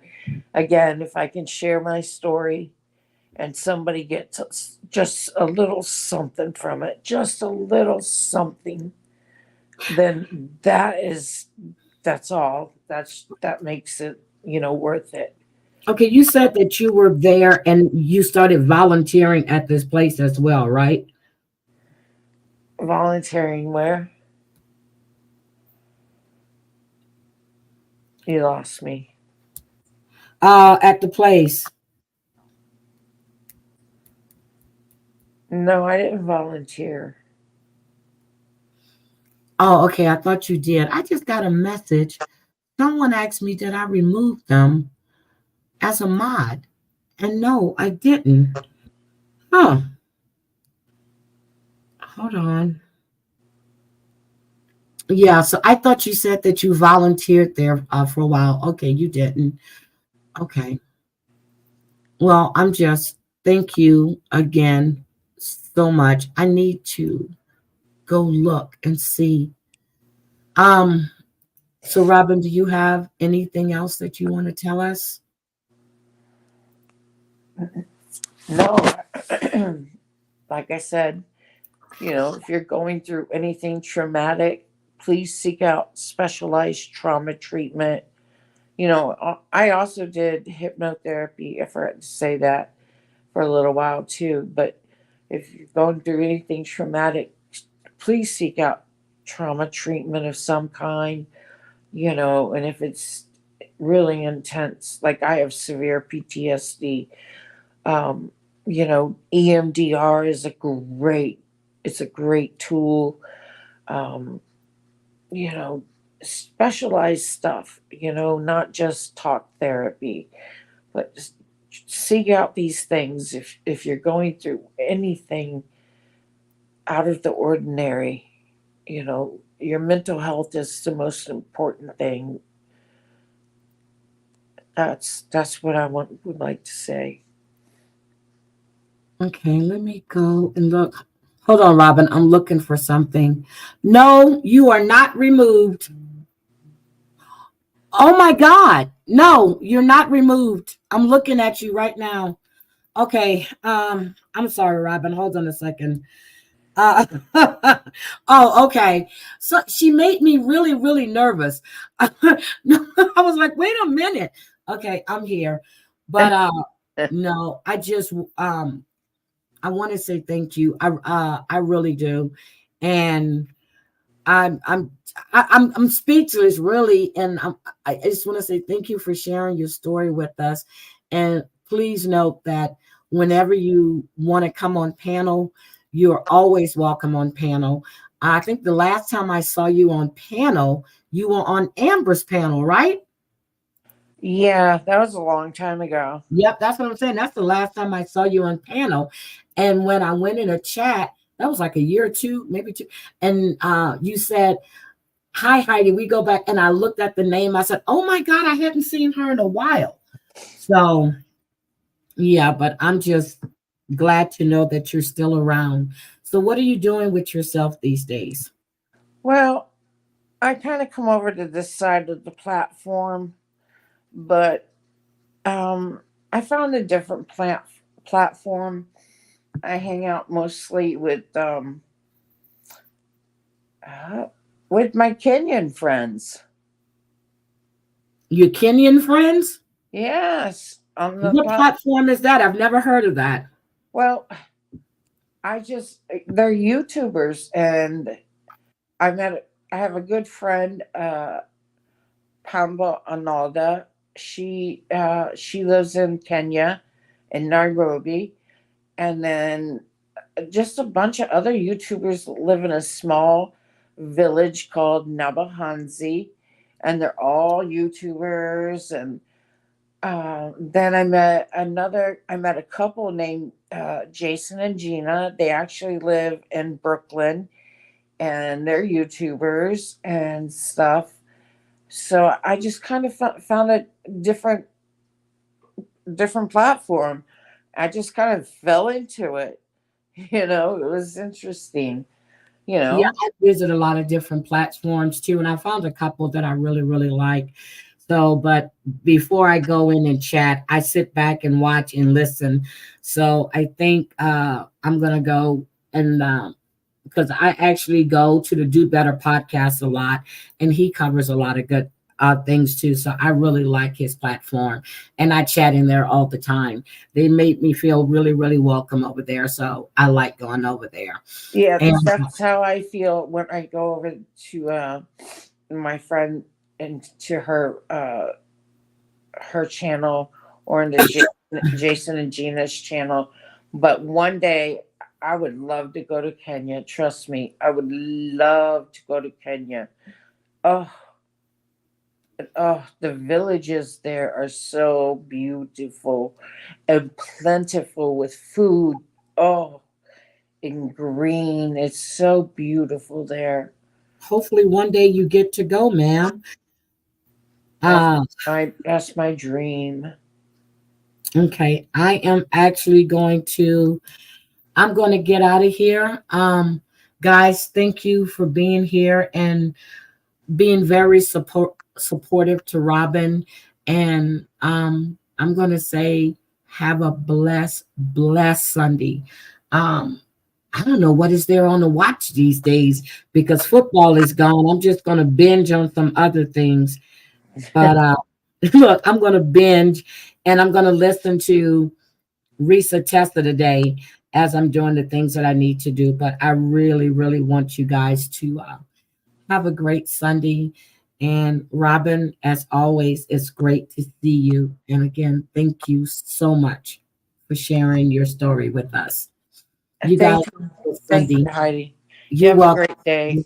You too. Bye. Guys, I will see you later. This has been, I'm kind of speechless now, but I want to say thank you to Big Bad Wolf for gifting memberships. I want to say thank you to Carol Mayhill for her super chat, and Dreamsicle. Thank you very much for the gifted memberships.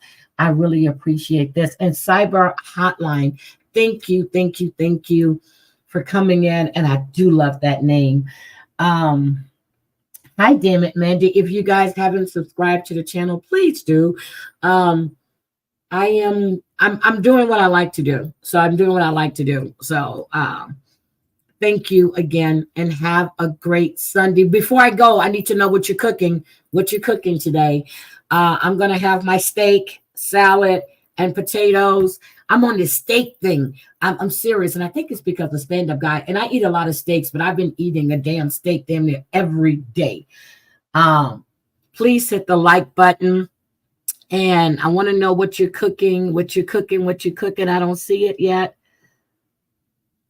It was, thank you, damn it, Mandy. And thank you for bringing that story to my attention.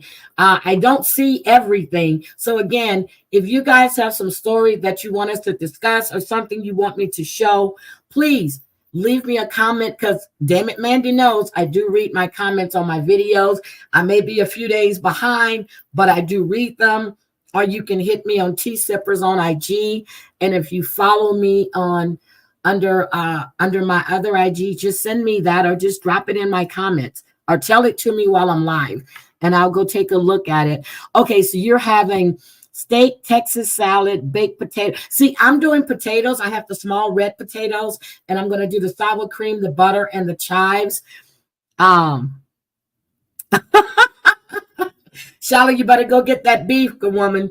Oh, Cranky, hi, sweetie. So, yeah, so I just, that's what I want today. I'm going to make myself a salad with, I think it's going to be a Caesar salad. And I'm going to do the little small red potatoes. I cut them in half. I boiled them. I put put butter on them. Then I put sour cream and chives. I really don't want bacon bits, which although my bacon bits are beef, but I'm just going to have that. And I've been eating like a little croutons lately, but I've never been a big crouton fan. But that's what I'm having today, and I'm getting ready for work. But I think I'm going to take off Tuesday and Wednesday. So I'm probably going to be live. I got to check my calendar. I got to see what meetings I have. But I think I'm going to take off Tuesday and Wednesday. And so I can, because I have that other story together, mostly about the New Orleans jail. And I think I'm going to do that one this week. And I'm going to try my best to come live on Thursday.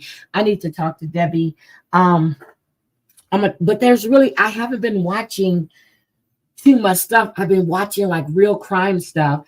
I know that Gino and Jasmine got married. I saw that. So maybe we'll just come live Thursday and just talk buku stuff. And I know I've been watching Prison Wives, and I know Debbie's covering that too. So we'll see, and I'll get with Danny. But I know it's been a month. It's been over a month. So it's been way over a month. But I'm going to kick off Thursday again. Let me get with Debbie and see what her schedule looks like, which she's off on Friday morning, so Thursday doesn't bother her. And then we'll go through what we're going to discuss on Thursday. So you guys have a happy Sunday. I appreciate each and every one of you. Charlotte, it's so good seeing you. Wait a minute. My 30-year-old stepson moved home, and he's a phenomenal cook. I'm coming over. Shyla.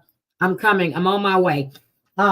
So I would definitely see you guys this week. And thank you again for being here. Thank you, thank you, thank you. I really appreciate it. And if you guys haven't heard my new music that I'm playing with, I want you to give me your opinion, but I'm going to try it. I'm going to try to put it in my intro. So let me see. I think this is the one that I said I like. No, not that one. That's the one I like. That's the one I like. So I think that's the one that's going to be moving into my intro. So, and this one is called Still Standing. So I think that's the one I'm going to be using. So you guys have a happy Sunday, and I will talk to you all later. Bye, guys.